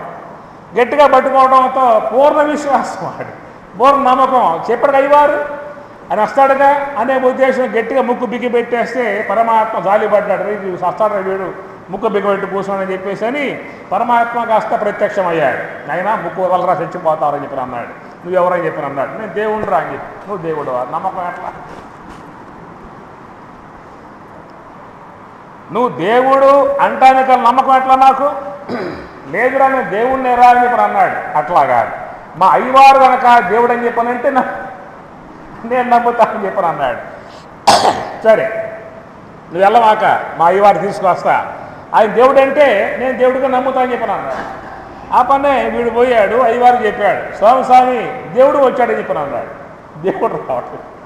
దేవుడు రావటం ఏంట్రా అని చెప్పని అన్నాడు. లేదు స్వామి దేవుడు అంట అని చెబుతూ ఉన్నాడు. అవునా కాదో నువ్వు చెబుతున్న నమ్మకం అని చెప్పని అన్నాడు. వాడు చెప్పినా వినిపించుకోవాలి, వీడు నువ్వు రావాలని చెప్పని అన్నాడు. ఆ విధంగా చెప్పి ఆ గురువు గారిని కాస్త తీసుకొచ్చాడు. చూడండి ఈయన దేవుడా అన్నాడు. ఇంకేం కనబడతావట్లే ఈయన గారికి. వాడు కనబడతా అన్నాడు. ఎందువల్ల అంటే పూర్ణ నమ్మకం. వాడు నమ్మేసేసాడు, పూర్ణ విశ్వాసాన్ని పెట్టేశాడు. ఆ నమ్మకము పూర్ణ విశ్వాసం అమాయకత్వంతో నమ్మకంతో నమ్మేశాడు కాబట్టి ఆయన వచ్చేసాడు. ఈయనకేమిటి శాస్త్రాధ్యయనం చేశాడు, ఎన్నో సంధ్యావనాలు ఎన్నో చేస్తూ ఉన్నాడు, కానీ పూర్ణమైనటువంటి మనసుల పరిపక్వత అనేటువంటిది రాలేదు. ఈయనైనా దేవుడు అని చెప్పని అంటాడు. ఎక్కడరా కనబట్టలేని చెప్పని అంటాడు. ఏం స్వామి ఆయన కనబట్టలేని చెప్పి అంటున్నాడు అని చెప్పి అన్నాడు. నాయనా నువ్వు పుణ్యాత్ముడురా, నీ పూర్ణ నమ్మకం ఉన్నది, పూర్వమైన భక్తి ఉన్నది, పూర్వమైన విశ్వాసం ఉంది కాబట్టి నేను వచ్చేసారా నీ కనబడతాను. ఆయనకి అంత నమ్మకం లేదు, విశ్వాసం శాస్త్రమైతే వచ్చు కానీ అంత నమ్మకం లేదు, విశ్వాసం లేదు, భక్తి లేదు, కనబడే అవకాశం లేదు అని చెప్పి అంటాడు. అది కాదు స్వామి, ఆయన కనబడితేనే ఆయన దేవుడు అని చెప్పి ఒప్పుకుంటేనే నేను ఒప్పుకుంటాను చెప్పాను. చివరికి ఏమైపోయింది స్వామి గారు కూడా కనబడదు ఈ వదిలిపెట్టే రకంగా లేడు వీడు. అప్పుడు వాని కోసముగా ఈయన గారు చూడటానికి కూడా ఈయనకన్నటువంటి యొక్క అయ్యవారికి దర్శనం కలగజేశాడు. ఆ దర్శనాన్ని పొంది పరవశించిపోయాడు, ఆనందించిపోయాడు, ఉప్పొంగిపోయాడు అయ్యవారు. ఆ తర్వాత ఆ గురువు గారు ఉన్నది శిష్యుని కలమే పడిపోయి పడ్డాడు. అప్పుడు గురువు గారు శిష్యుని కలమైపోయి పడ్డాడు. నాయన నీ పుణ్య విశేషం దేవుని దర్శించుకున్నాను రా, నువ్వు గురువు అని చెప్పి అంటాడు. ఏది అయ్యవారు. అయ్యయ్యో స్వామి నువ్వు నా గురువు అని చెప్పి అంటాడు. ఇంకా అందువల్ల ఏంటంటే చూసినట్లయితే మనము జీవితంలో ఒక పూర్ణ నమ్మకమైనటువంటి గురువు యొక్క వాక్యం పట్ల, శాస్త్రవాక్యం పట్ల, భగవద్వాక్యం పట్ల, భగవంతుని యొక్క విషయం పట్ల మనం శాస్త్రాన్ని అధ్యయనం చేసినప్పుడు ఆ శాస్త్రం యొక్క విషయంలో ఏముండాలి మనకి ఏం చెప్పినప్పుడు సందేహాస్పదముగా ఉండేటువంటి యొక్క అపనమ్మకమై ఉన్నటువంటి శ్రద్ధ పెట్టి పెట్టక, నమ్మకం పెట్టి పెట్టక ఇవన్నీ ఉండకూడదు. శ్రద్ధావాన్ లభతే జ్ఞానం తత్పర సంయతేంద్రియ. కనుక ఆ వేదమునందు కానీ, ఉపనిషత్తుల యందు కానీ, భగవద్వాక్యమునందు కానీ పూర్ణమైనటువంటి యొక్క విశ్వాసం కలిగి ఉండగలిగితే అతడు ముందుకు పోయే అవకాశం ఏర్పడుతుంది. కాబట్టి జీవితాన్ని నడిపించేది ఆధ్యాత్మిక మార్గంలో నడిపించేటువంటిది అన్నదే ఎవరయ్యా అని చెప్పనంటే శ్రద్ధ పత్ని. శ్రద్ధ మొదటి భార్య యముడికి. ఎవర యముడు? దేవతా సంబంధమై ఉన్నటువంటి యొక్క విశ్వవ్యాపకమై ఉన్నటువంటి నియంత కలిగి ఉన్నటువంటి యొక్క ఆయన దేవతా స్వరూపమే. అంటే ఆ దేవతాంశము ఈ జీవుని యందు ఉండాలి.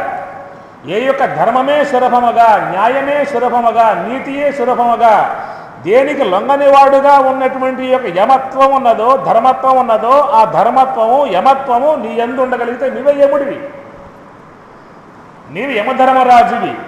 యమధర్మరాజుగా ఉన్నటువంటి యొక్క నీకు భార్యగా ఉంటుంది ఎవరు? శ్రద్ధ. లేదా ఎవరు భార్యగా ఉంటారు? అశ్రద్ధ.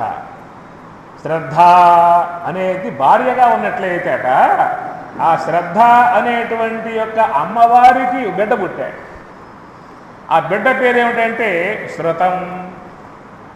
బిడ్డ పేరు శృతం. ఇవి మీకు భాగవతంలో చూసుకోవచ్చు ఈ అంశాలని.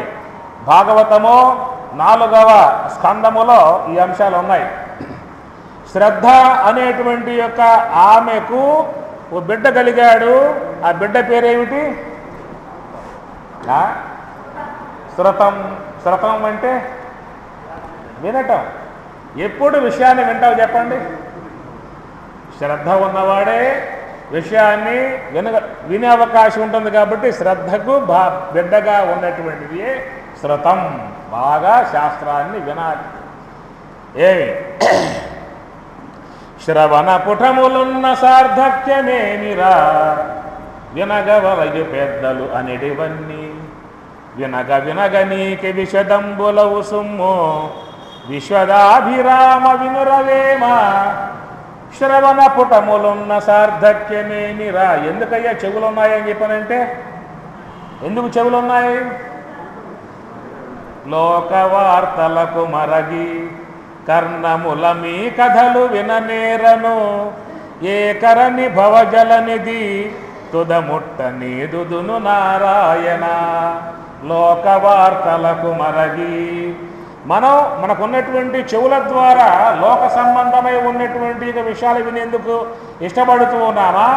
జ్ఞాన సంబంధమై, యోగ సంబంధమై, గీతా సంబంధమై ఉన్నటువంటి యొక్క వాక్యాలు వినేందుకు ఇష్టపడుతూ ఉన్నామని చెప్పండి.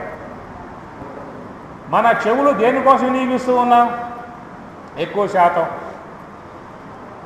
ఏమి ఎప్పుడు ఆ చెవులలో పోస్తూ ఉన్నాం. లోకంలో ఉన్నటువంటివన్నీ మొత్తం పోస్తూ ఉన్నాం.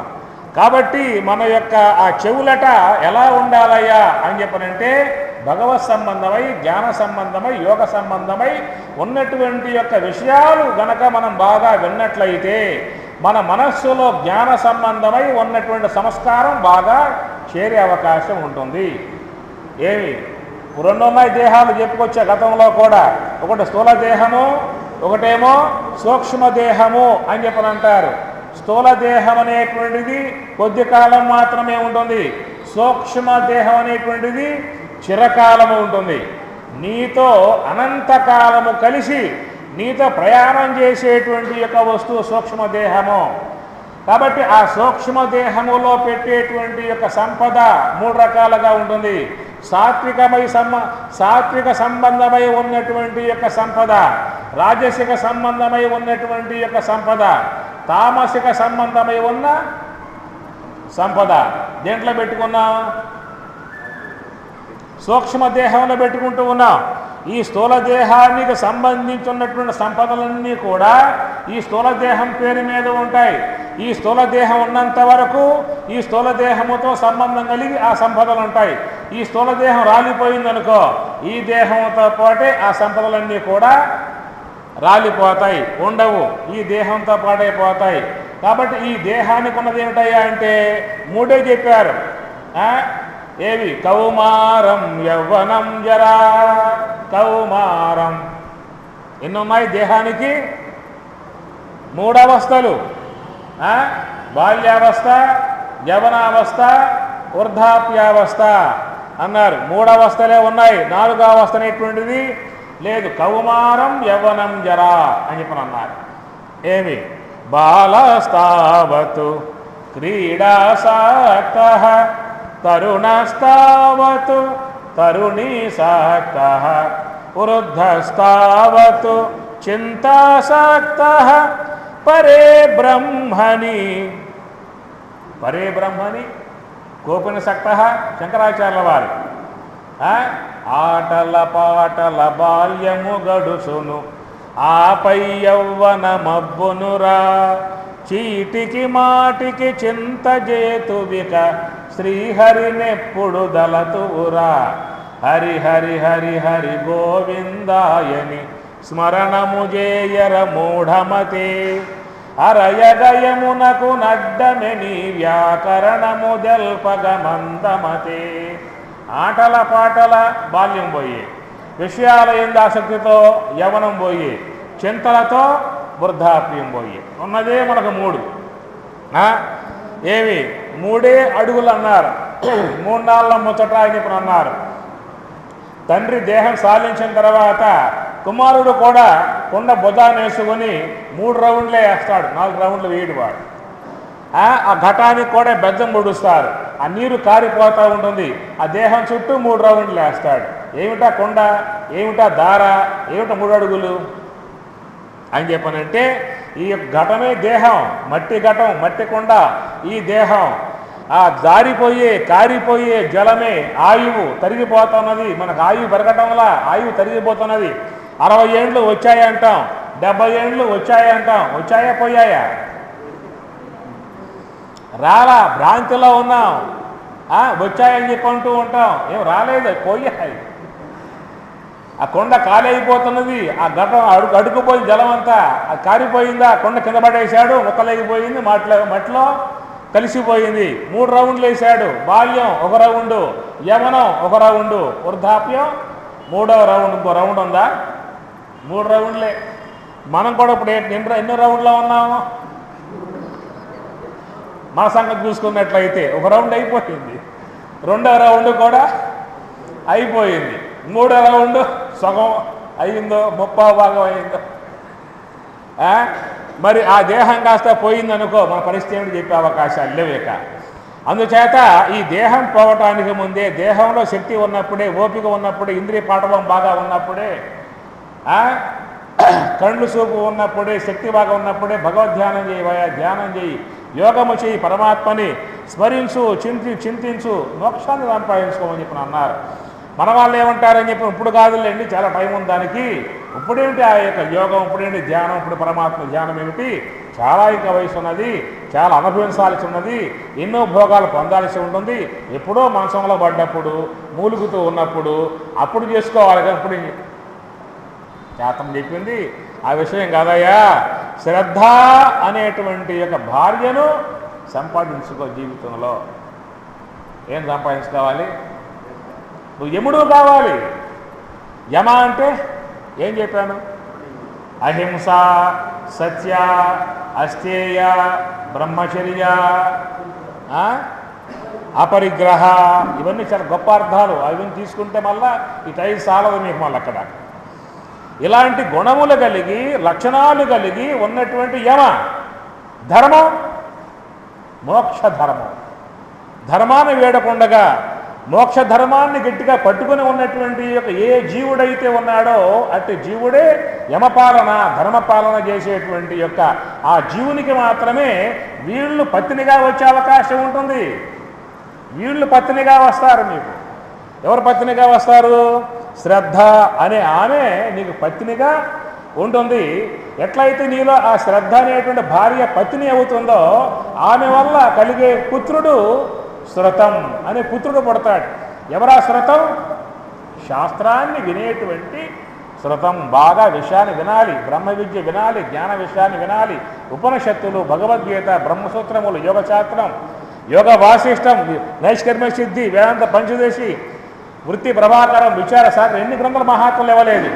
ఇవన్నీ కూడా బాగా శ్రవణం చేసేటువంటి వాళ్ళ యొక్క సూక్ష్మదేహము సంస్కరింపబడుతుంది. ఆ సూక్ష్మదేహము జ్ఞానముతో బాగా నిండుతుంది, తరించే అవకాశం ఏర్పడుతుందయ్యా. నీలో శ్రద్ధ అనేది భార్యగా కలిగి ఉన్నావు అని చెప్పనంటే తప్పనిసరిగా నువ్వేం చేస్తావు? శ్రవణం చేస్తావు అంతే. శ్రద్ధ గలవారే ఉన్నారు కాబట్టి శ్రవణం చేస్తూ ఉన్నారు. ఆ శ్రద్ధ లేకపోతే కుర్చీలు మొత్తం ఖాళీ, శ్రవణం ఖాళీ ఉన్నాయి ఇప్పటికే కుర్చీలు, ఈ మొత్తం ఖాళీ అయిపోతాయి. చెప్పండి. ఆ శ్రద్ధ అనే భార్యను కలిగి ఉన్నారు కాబట్టి శ్రుతం చేయటానికి ఇక్కడి దాకా వచ్చారు. వినగ వినగ నీక విషదంబులవు సుమ్ము విశ్వదాభిరామ వినురవేమ. ఆకాశాన కుంట నిండి పంట పండే కోత కోసి కుప్ప వేసేరా. యా గంటిలింగ కుప్ప కాలి అప్పు తీరేరా. ఆకాశాన కుంట నిండి బ్రహ్మంగారు అంటాడు. ఈ మాట తత్వాలు బాగా ఉంటాయి బ్రహ్మంగారు. ఆకాశాన కుంట నిండి పంట పండే కోత కోసి కొప్ప వేసేరా. యా గంటిలింగ కొప్ప కాలి. కవి అయిపోవచ్చిందా? ఉందగా. నా బండి 11 గంటలకి, నాకేం ఇబ్బంది లేదు. 10:30కి పర్లేదు, నా బండి ఉంటుందిలే, ఎక్కడ బాధలే. ఆకాశ పర్లేదా? ఉపన్యాసం పర్లేదా? అదే ఆకాశాన కుంట నిండి పంట పండే. ఆకాశంలో కొంటలు ఏమిటయ్యా, నీకు బతి ఉందా లేదా అంటారు మన వాళ్ళు. బ్రహ్మంగారు కనబడితే మాత్రం ఆకాశంలో కొంటలు ఏమిటి, ఆ కొంట నిండటం ఏమిటి, నిండి మళ్ళీ పంట పడటం ఏమిటి, కుప్ప వీటి కోసి కోత కోసి కుప్ప వేయటం ఏమిటి, కుప్ప కాలిపోతే అప్పులు జరగటం ఏమిటి? ఇది మన ప్రశ్న అన్నమాట. ఆకాశాన కుంట నిండే అన్నాడు. ఎంత జ్ఞాన సంబంధార్థాలు, యోగ సంబంధార్థాలు. ఆకాశము అంటే స్తోత్రమాకాశే వాయువు త్వక్కు అగ్నిచక్షు అప్సు జిహ్వా పృథివ్యాం ఘ్రాణమిది. ఈ పంచభూతాలు అన్నమాట. శ్రోత్రమాకాశే ఆకాశ స్థలం ఇది. ఆ ఆకాశ స్థలంలో ఏమైంది ఇక్కడ? ఆకాశాన కుంట నిండటం అంటే అది మహాత్ముల యొక్క బ్రహ్మ విద్య, జ్ఞాన విద్య, యోగ విద్య, భగవద్గీత, ఉపనిషత్తులు, బ్రహ్మసూత్రాలు బాగా వినగా ఏమవుతుందో మనస్సంతా కూడా నిండిపోతుంది, జ్ఞానంతో నిండుతుంది. మన మనస్సుని ప్రాపంచిక సంబంధమై, సాంసారిక సంబంధమై, లోక సంబంధమై, మిథ్యా సంబంధమై, మాయా సంబంధమై, నశ్వరమై ఉన్నటువంటి యొక్క మాయా సంబంధమై ఉన్నటువంటి ఈ ప్రపంచ విషయాలతో నింపాలా, ఇలా జ్ఞాన సంబంధమై, యోగ సంబంధమై, తత్వ సంబంధమై ఉన్నటువంటి యొక్క వాక్యాలతో నింపాలి మనము. అర్థమవుతున్న ఈ మాటలు మీకేమన్నా? నింపాలి, మొత్తం నింపాలి. ఎట్లా నింపాలి? మనసుని దేంతో నింపాలి? జ్ఞాన సంబంధమై, యోగ సంబంధమై, తత్వ సంబంధమై, భగవద్గీత, ఉపనిషత్తులు, బ్రహ్మసూత్రములు ఇలాంటి యొక్క సాత్విక సంబంధమై ఉన్నటువంటి జ్ఞాన సంబంధమై ఉన్న సంస్కారముతో మన మనస్సు నిండాలా. సాంసారిక సంబంధమై, లోక సంబంధమై, మిథ్యా సంబంధమై, మాయా సంబంధమై, నశ్వర సంబంధమై ఉన్నటువంటి యొక్క అనాత్మ సంబంధమై, అజ్ఞాన సంబంధమై ఉన్నటువంటి యొక్క సంస్కారములతో మనస్సు నిండాలా? చెప్పండి. దేంతో నిండాలి? దేంతో నిండాలి? ఉందగా మనస్సు నింపుతూ ఉన్నాగా. దేంతో నింపుతూ ఉన్నావు? ధ్యానం అన్నాడు. ఏమి? ఆశ్రమానికి పోయాడు, ఉపదేశాన్ని పొందాడు, గురువుగారు మంత్రాన్ని ఇచ్చాడు, ధ్యానం చెప్పాడు, ధ్యానం చేయమన్నాడు. కొత్తవాడు ఉపలాటంతో ఉపదేశం పొందే పనుకున్నాడు. ఇంటికి వచ్చాడు, గర్భసాప కొన్నాడు, జింక శర్మం కొన్నాడు, జపమాల కొన్నాడు. ఇంటికి వచ్చాడు, స్నానం చేశాడు, ఈబూది పెట్టాడు, పట్టు వస్త్రం ధరించాడు, చక్కగా ప్రాతకాలంలో ఇంట్లో సాప వేసుకున్నాడు, పద్మాసనం వేశాడు, చిరుముద్ర పెట్టాడు, 2 కళ్ళు ముగులించాడు, లోనకు పోయాడు. ఇంతకీ బాగానే ఉన్నది. లోనకు పోయాక కళ్ళు మూసాక ఏముంటాయి చెప్పండి? కళ్ళు మూసి కూర్చున్నావు కదా, లోపలే ఉన్నది. ఇప్పుడు నువ్వు కూర్చున్నారా? ఇల్లు పూట కూర్చోండి, లేకపోతే ఇంటికి పోయిన తర్వాత. ఇదంతా బాగానే ఉన్నది. దర్భాసనము, జింక శరమము, సుశీర్భూతుడుగా పట్టు వస్త్రం అన్నీ బాగానే ఉన్నాయి. కళ్ళు మూయగానే లోనంతా కూడా మనోసంకల్పములు, ఆలోచనలు, ఎంతగా ముందు బుర్ర బాదుకున్న జ్ఞాపకం రాని అన్నీ కూడా జ్ఞాపకం వస్తాయి ఇప్పుడు. కారణం ఏమిటి? మన మనసు అనేటువంటి యొక్క దాంట్లో పెట్టాం, లోకంలో ఉన్న చెత్తంతా పెట్టాం. పొద్దున్నే ఆన్ చేస్తే టీవీ నైటు 11 దాకా ఆ ద్వారం తెరవబడే ఉంటుంది, ముయ్యటువంటి ఉండదు. ఆ ద్వారం తీసామంటే తెరవబడే ఉంటుంది. ఇక లోనకు పోతా ఉంటాయి. ఎక్కడి నుంచి ఇక భోంచేస్తూ ఉన్నా కూడా లోనకు పోతూ ఉంటాయి. ఆడే భోజనం, ఆడే పడక, ఆడే వ్యవహారం. ఇంత లోన పెట్టిన తర్వాత కళ్ళు మూసుకుంటే ఏమొస్తాయి నీకు? ఆకాశాన కుంట నిండే, కుంట నిండి పంట పండే, కోత కోసి కొప్ప వేసేరా, యా గంటిలింగ కొప్ప కాలి అప్పు తీరేరా. ఏమిటని చెప్పానంటే, మహాత్ముల దగ్గర జ్ఞానం అంతా అధ్యయనం చేశాడు, యోగం చేశాడు, ధ్యానం చేశాడు. అనేక జన్మలుగా ఉన్నటువంటి యొక్క సంస్కారం అంతా కూడా జ్ఞానాగ్నిలో దగ్ధం చేశాడు. కుప్ప కాలింది, అప్పు తీరింది. ఇప్పుడు మనమంతా ఏమిటి? అప్పులతో పుట్టాము. అప్పులు ఎన్నో సంపాదించాం. రాత్రి అనక పగలనక తిండి తినక క్షణం క్షేప ఖాళీ లేకుండా అక్కడెక్కడ నానా కష్టాలు పడి కూడబెట్టి ఒరే పెద్దోడా ఈ వంతు ఇది, ఓ చిన్నవాడా ఈ నీ భాగం ఇది, మూడోవాడా నీ వంతు ఇది, మొత్తం పనిచేయట్లా అయిపోయింది. బాల్యం పోయే, యవనం పోయే, వృద్ధాప్యం మొత్తం గొడ్డుకు పోయే, అంత పనిచేసేసి అప్పులు తీర్చేసి అప్పుల వారే అందరూను అన్నమాచార్యుల వారు. ఏమిటయ్యా అని చెప్పానంటే అప్పులని చెప్పని అన్నారు. అందుచేత ఆయన ఏమన్నాడు? గొప్ప కాలే అప్పు తీరేరని చెప్పని అన్నాడు. అందుచేత ఆకాశాన కుంట నిండే. కాబట్టి శ్రద్ధ అనేటువంటి యొక్క పత్తిని కలిగి ఉన్నటువంటి వాళ్ళకు ఉన్నది, శృతం అనేటువంటి యొక్క బిడ్డ వాళ్ళకి కలుగుతుంది. రెండవ భార్య పేరు ఏమిటంటే మైత్రి. రెండో భార్య పేరు మైత్రి. ఈ మైత్రి అనేటువంటి యొక్క ఆమె యముడికి ఉండాలి, నీకు ఉండాలా?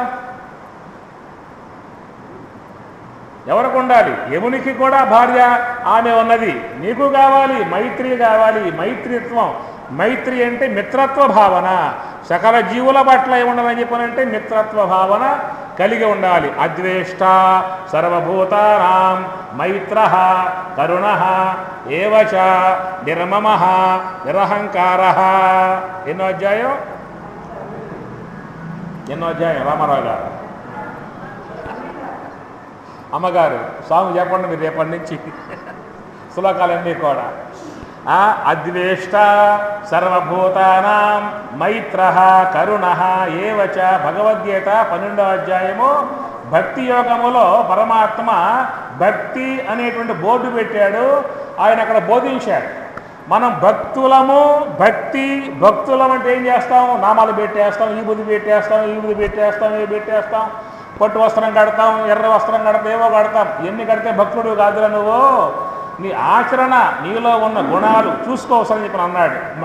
అద్వేష్ట సర్వభూతాన మైత్రః కరుణః ఏవచ నిర్మమః నిరహంకారః. ఇలాంటి గుణములు కలిగి, ఇవి గుణాలన్నీ ఎన్ని ఇక్కడ చెప్పే గుణాలే.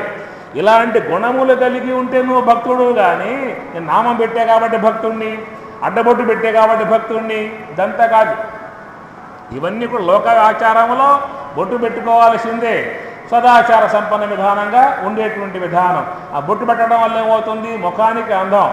పరమాత్మ భృగుటి మధ్యం కాబట్టి పరమాత్మకు అలంకారం చేసేటువంటి తృప్తి ఒకటి. ఇవన్నీ సదాచారాలలో ఉండేటువంటి విధానాలే.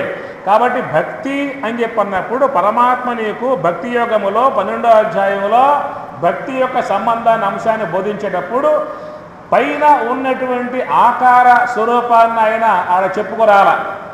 ఏం చెప్పుకొచ్చాడు?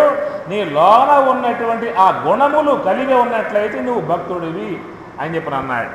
అందుచేత ఇక్కడ కూడా మైత్రి అని చెప్పి అన్నాడు. మిత్రత్వ భావమే మైత్రి. సకల జీవుల పట్ల నీకేముండాలని చెప్పానంటే మిత్రత్వ భావన కలిగి ఉండాలి. అద్వేష్ట సర్వభూతానాం మైత్ర కరుణ. ఎందువల్ల అని చెప్పానంటే సకల జీవులు కూడా నీ స్వరూపమే గీత బోధించే అంశం. మమాత్మ సర్వభూతాత్మ. దేహాలు వేరువేరుగా ఉన్నప్పటికీ కూడా ఆ దేహములో ఉన్నటువంటి యొక్క వస్తువు ఏమిటి? నీవే. నీవే అన్ని దేహాలలో ఉన్నావు. విద్యావిని సంపన్నే బ్రాహ్మణే కవిహస్తిని సునిశైవ స్వపాకేచ పండితాః సమ దర్శనః. గోవు కావచ్చు, బ్రాహ్మణుడు కావచ్చు, శునకం కావచ్చు, చండాలుడు కావచ్చు గాక, ఎలాంటి దేహాలు కలిగి ఉన్నప్పటికీ కూడా ఆ దేహాలలో ఉన్నటువంటి యొక్క వస్తువు ఏమిటి? నీవే అని చెప్పి అన్నాడు. నీవే అన్ని దేహాలలో ఉన్నావు. అందుచేత నువ్వు ఏ జీవిని ద్వేషించినా పరమాత్మను ద్వేషించినట్లే అని చెప్పి అన్నాడు. కాబట్టి ఈ మైత్రి సంబంధముగా ఎవరైతే కలిగి ఉంటారో ఈ మైత్రి అనేటువంటి యొక్క పత్తిని కలిగి ఉన్నటువంటి వారికట ఒక బిడ్డ పుడతాడు. ఇంకో బిడ్డ పుడతాడు. ఆ బిడ్డ పేరేమిటి? మైత్రి బిడ్డ ప్రసాదం. ప్రసాదం. ప్రసాదం అంటే ప్రసాదే సర్వదుఃఖానాం హాని అస్య ఉపజాయతే ప్రసన్నచేతసః హి ఆశు బుద్ధి పర్యవతిష్టతి. ప్రసాదము అంటే బుద్ధి పర్యవతిష్టతి. ఎవరి యొక్క బుద్ధి అయితే నిర్మలమై నిశ్చలమై శుద్ధమై ప్రసన్నముగా ప్రశాంతిగా ఉంటుందో అలాంటి వారి యొక్క ఆ లక్షణమే ప్రసాదం. ఎవరైతే మైత్రి అనేటువంటి యొక్క భార్యను పొందుతారో సంపాదించుకుంటారో, సంపాదించుకోవాలంటే నువ్వేం కావాలి? నువ్వు యముడు.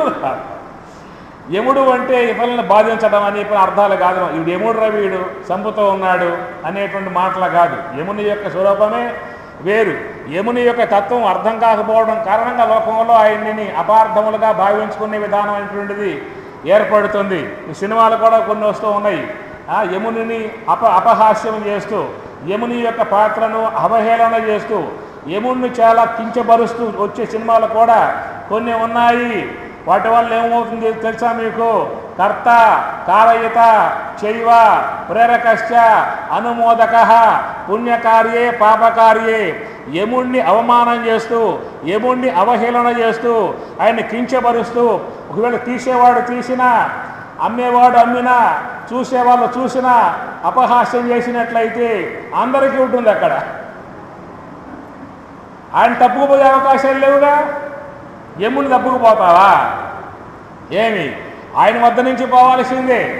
యమధర్మరాజుల వారు చిన్న తప్పు చేయటం కారణంగా చెప్పుకున్నాం ఇందాక మనము. చిన్న తప్పు చేయటం కారణంగా ఏమైంది?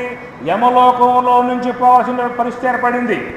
నేరుగా స్వర్గలోకానికి పోవాల్సింది పోయి ధర్మరాజుల వారు యమలోకంలో కూడా పోవాల్సి వచ్చింది. యమలోకం గుండగా పోతూ ఉంటే అట ఆ పుణ్యాత్ముడు యమలోకంలో గుండా పోతూ ఉంటే ఆ పుణ్యాత్ముని యొక్క పుణ్య సంబంధ గాలులు వీస్తూ ఉంటే ఆ యమలోకంలో బాధపడేటువంటి యొక్క జీవులందరూ కూడా ఆహాకరములు చేశారు. అయ్యా మహానుభావ, నువ్వు పోమాక పోమాక పోమాక అని చెప్పి అన్నారు. ఎందువల్ల అంటే ఇంతకాలం మేము అనుభవిస్తూ ఉన్నాం, బాధలు పొందుతూ ఉన్నాం.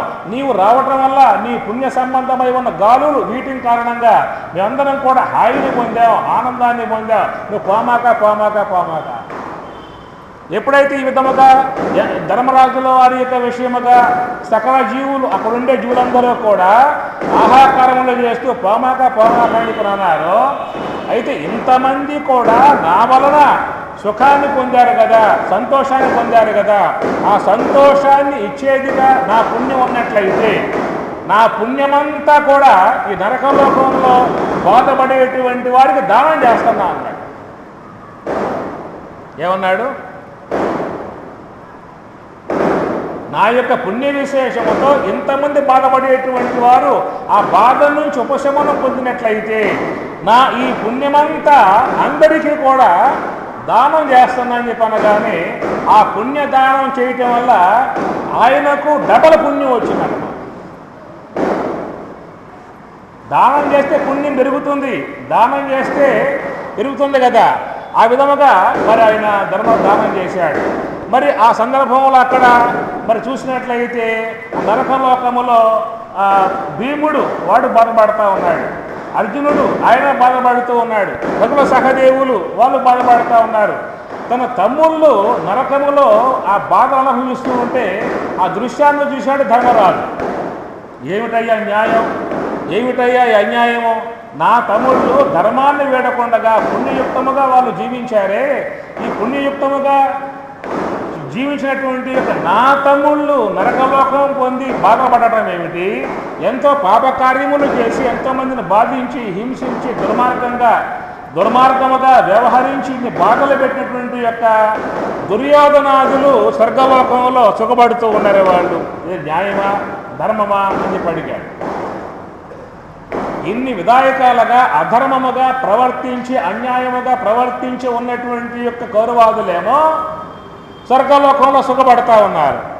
ఈ పాండవులు న్యాయబద్ధముగా ధర్మబద్ధముగా అన్న యొక్క మాటను కాదనకుండా అనుసరించి ధర్మంగా జీవించినటువంటి యొక్క ఈ పాండవులేమో నరకలోకంలో బాధపడుతూ ఉన్నారు. అప్పుడు అడిగాడు ధర్మరాజుల వారు, ఇది న్యాయమా అని చెప్పి అడిగాడు. అయ్యా న్యాయమే ఇది, తక్కువ పాపం చేసి ఉన్నటువంటి వారు ముందుగా నరకలోకానికి వస్తారు. ఈ తక్కువ పాపం కొద్ది రోజుల్లో అయిపోతుంది. మనిషి లోకంలో ఎంత ధర్మముగా జీవించినప్పటికీ కూడా ఏదో కొన్ని తప్పులు చేస్తాడు, కొన్ని దోషాలు చేస్తాడు. అలాంటి దోషాలే మీ తమ్ముళ్ళు కూడా అంటుంది. కాబట్టి ఈ తక్కువ పాపం ఉండడం కారణంగా ఈ తక్కువ పాపాన్ని ముందు ఇక్కడ అనుభవించేసేసి శాశ్వతముగా వాళ్ళ స్వర్గలోక ప్రాప్తి వస్తుంది. మరి కౌరవులో వాళ్ళ జీవితంలో కొంచెం పుణ్యం ఏదో చేసుకుని ఉన్నారు. ఆ కొంచెం పుణ్యంగా అయిపోయిన తర్వాత ఇక వాళ్ళు మా లోకానికి వస్తారు, ఇక మా వద్దే వాళ్ళు శాశ్వత నరకముగా వాళ్ళు మా వద్దక వాళ్ళు ఉండిపోతారని చెప్పి అన్నాడు. కాబట్టి ఆ విధముగా ఈ ధర్మరాజు యొక్క శిరహం ఉన్న మనకి ఆ ధర్మాత్ముడుగా ఉన్నటువంటి విధానములో మరి యమధర్మం అనేటువంటి అంశంగా మనం చూసినట్లయితే ప్రతి ఒక్క జీవుడు కూడా ఆ యమధర్మము కలిగి ఉన్నటువంటి ప్రతి జీవుడు కూడా యమధర్మరాజుగా మనం భావించినట్లయితే సద్గుణ సంపన్నుడుగా యమనియమాలు కలిగి ఉన్నటువంటి యొక్క ఈ జీవుడు అనేటువంటి లోన ఉన్న ఉపాధిలో ఉన్నటువంటి యొక్క ఆ జీవుడికి మైత్రి అనేటువంటి యొక్క ఆమె భార్యగా ఉంటుంది. ఎవరిలో అయితే మైత్రి అనేటువంటి యొక్క భార్యగా ఉంటుందో ఆ మిత్రత్వ భావం రావడం చాలా గొప్ప విషయం. మిత్రత్వ భావం అన్నదే, ఆ మైత్రీ భావం అన్నదే అందరినీ కూడా ప్రేమించగలగటం, అందరినీ కూడా మంచిగా భావించగలగటం. మనం ముందేమో బాగానే మాట్లాడతాం, వెనకాల విమర్శిస్తూ ఉంటాం. ఇది మిత్రత్వ భావన కాదు. ముందు అదే మాట ఉండాలి, వెనకాల కూడా అదే మాట ఉండాలి. సర్వజీవుల పట్ల కూడా సర్వాత్మనా భావన ఉండగలిగేటువంటి విధానమే మైత్రి అని చెప్పని అంటారు. అలాంటి యొక్క మైత్రిత్వము కలిగి ఉన్నటువంటి గుణము కలిగి ఆ గుణమే భార్యగా కలిగి ఉన్నటువంటి యొక్క ఆ జీవుని గట ఎవరా బిడ్డ? ప్రసాదం. ప్రసాదం అన్న మాటకు మీకు భగవద్గీతలో పరమాత్మ చెబుతాడు, నాస్తి బుద్ధి అయుక్తస్య నచాయుక్తస్య భావన నచాభావయత శాంతి అశాంతస్య కుత సుఖం అని చెప్పనంటూ ప్రసాదే సర్వదుఃఖానాం హానిరస్యోపజాయతే ప్రసన్నచేతసః ఈ ఆశు బుద్ధి పర్యవతిష్టతి. మంచి శ్లోకాలు మీకు భగవద్గీత 2వ అధ్యాయంలో జంటగా వచ్చే శ్లోకాలు 2 ఉంటాయి అన్నమాట. జంటగా వస్తే 2 శ్లోకాలు అక్కడ. ఒకటేమో ఆ యొక్క ప్రవృత్తి మార్గంగా పోయేటువంటి వారి విషయంలో 2 శ్లోకాలు వస్తాయి. నివృత్తి మార్గంలో పోయేటువంటి వాళ్ళ విషయంలో 2 శ్లోకాలు వస్తాయి మీకు ద్వితీయాధ్యాయం సాంఖ్యయోగములో. ధ్యాయతో విషయాన్ పుంసః సంగస్తేషోపజాయతే సంగాత్తు సంజాయతే కామః కామాత్తు క్రోధః అభిజాయతే క్రోధాద్భవతి సమ్మోహః సమ్మోహాత్తు స్మృతివిభ్రమః స్మృతిభ్రంశాత్తు బుద్ధినాశః. ఈ శ్లోకాలని ఈ 2 శ్లోకాలు కూడా మీరు లామినేషన్ చేసి కనుక పంచగలిగితే 10 మందికి మీకు పుణ్యం వచ్చే అవకాశం ఉంటుంది. ఉదయం లేవగానే 2 శ్లోకాలు కూడా చదువుకోగలిగితే మన జీవితం సక్రమైన మార్గంలో పయనించే అవకాశం ఏర్పడుతుంది. మనం లేచామంటే ఎక్కడికి పోతాం? విషయాల్లోకి పోతాం. ధ్యాయతో విషయాన్ని పుంసః సంగస్తేషోపజాయతే సంగ సంజాయతే కామః కామాత్ క్రోధః అభిజాయతే క్రోధాద్భవతి సమ్మోహః. మన జీవితమును పతనం చేసేటువంటి విధానముగా మన ఇంద్రియాలు లాక్కుపోతాయి. కాబట్టి అవి వాటికి వశము కాకుండా, వాటికి లోను కాకుండా మన జీవితాన్ని మనం కాపాడుకునే విధానముగా, శక్తివంతముగా, టానికుగా పనిచేసేటువంటివి ఈ 2 శ్లోకాలు అన్నమాట. ఈ రెండింటి పక్కనే వచ్చే శ్లోకాలు 2 ఉన్నాయి మళ్ళా. ఏమి? వీతరాగ భయక్రోధ మన్మయా మాం ఉపాశ్రితాః బహవః జ్ఞాన తపసా పూతా మద్భావం ఆగతాః. ఏమి? ప్రసాదే సర్వ దుఃఖానాం హానిరస్యోపజాయతే ప్రసన్నచేతసః హీహాసు బుద్ధి పర్యవతిష్టతి. కాబట్టి వాళ్ళ జీవితం ప్రసన్నముగా, ప్రశాంతముగా, ఆనందముగా ఉంచగలిగేటువంటి విధానం ఆ మైత్రి వల్ల ఏర్పడుతుంది. కాబట్టి ఈ మైత్రి అనేటువంటి యొక్క వాళ్ళకట ప్రసాదం కలిగి ఉంటుంది. రెండవది ఏంటంటే 3వ భార్య పేరు అన్నమాట. చాలా ఉన్నాయి, చెప్పాను గబగబా మీకు. 3వ భార్య పేరు ఏమిటని చెప్పానంటే దయ. ఈ దయ అనేది ఎవరికి ఉండాలి? దయ ఉన్నదా? నిర్దయ ఉన్నదా? కుంభకర్ణుడు తపస్సులో కూర్చున్నాడు, రావణ బ్రహ్మ తపస్సులో కూర్చున్నాడు, కుంభకర్ణుడు తపస్సులో కూర్చున్నాడు, విభీషణుడు తపస్సులో కూర్చున్నాడు. కుంభకర్ణుడి యొక్క ఉద్దేశం ఏంటని చెప్పనంటే బ్రహ్మదేవులు ప్రత్యక్షమైనట్లయితే వరంగా కోరుకునే ఉద్దేశం. ఏమిటా వరం అని చెప్పని? నిర్దయ దేహి, అయ్యా నాకు వరముగా ప్రసాదించు. ఏమిటది? నిర్దయ. దయయే ఉండదు. ఇక అందరినీ కూడా బటుమాయం చేయటంలో దయా దాక్షిణ్యం లేకుండా ఉండే విధానముగా బ్రహ్మదేవుడు ప్రత్యక్షమైతే వరముగా కోరే ఉద్దేశంతో వీడు నిర్దయ దేహి అనే ఆలోచన కలిగి ఉంటే ఆ ఆలోచనను దేవతలు గమనించారు.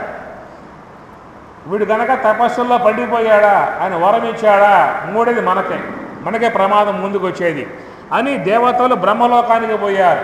బ్రహ్మతో మొరబెట్టుకున్నారు, నాయన వాని ఉద్దేశం ఇది, వరం ఇవ్వమాక మా పని కాస్త పూర్తయిపోతుంది అని చెప్పనంటే బ్రహ్మ అన్నాడు, లేదయ్యా ఎగ్జామ్స్ వాడు బాగా రాస్తున్నాడు, ఎగ్జామ్స్ బాగా రాసిన తర్వాత మార్కు లేక తప్పదు అని చెప్పని అన్నాడు బ్రహ్మదేవుల వారు.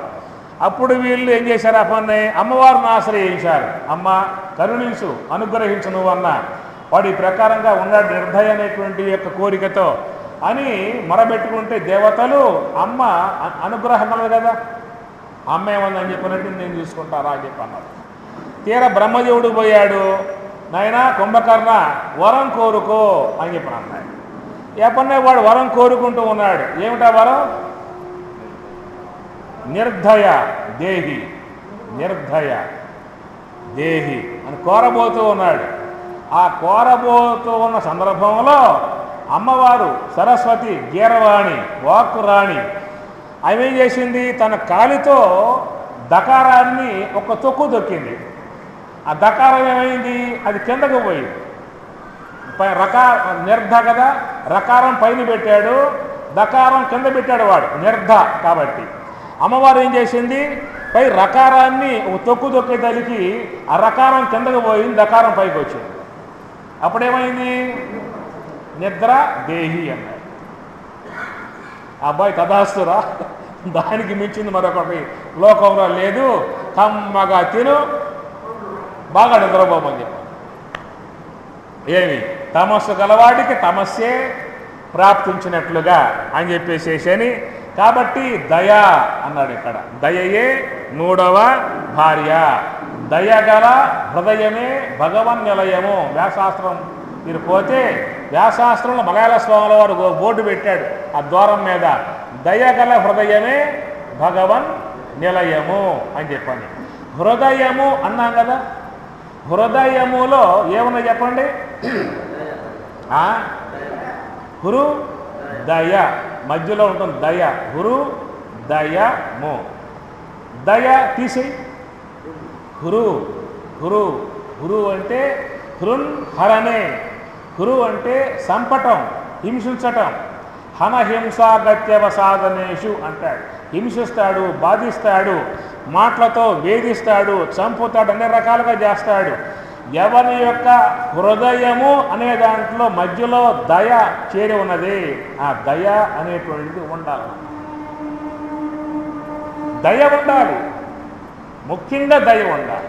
దయ ఉందనుకో అందరినీ ప్రేమిస్తావు, అందరినీ కూడా గౌరవంగా చూస్తావు, అందరినీ భగవత్ స్వరూపాలుగా భావిస్తావు, అందరిలో భగవంతుని చూస్తావు.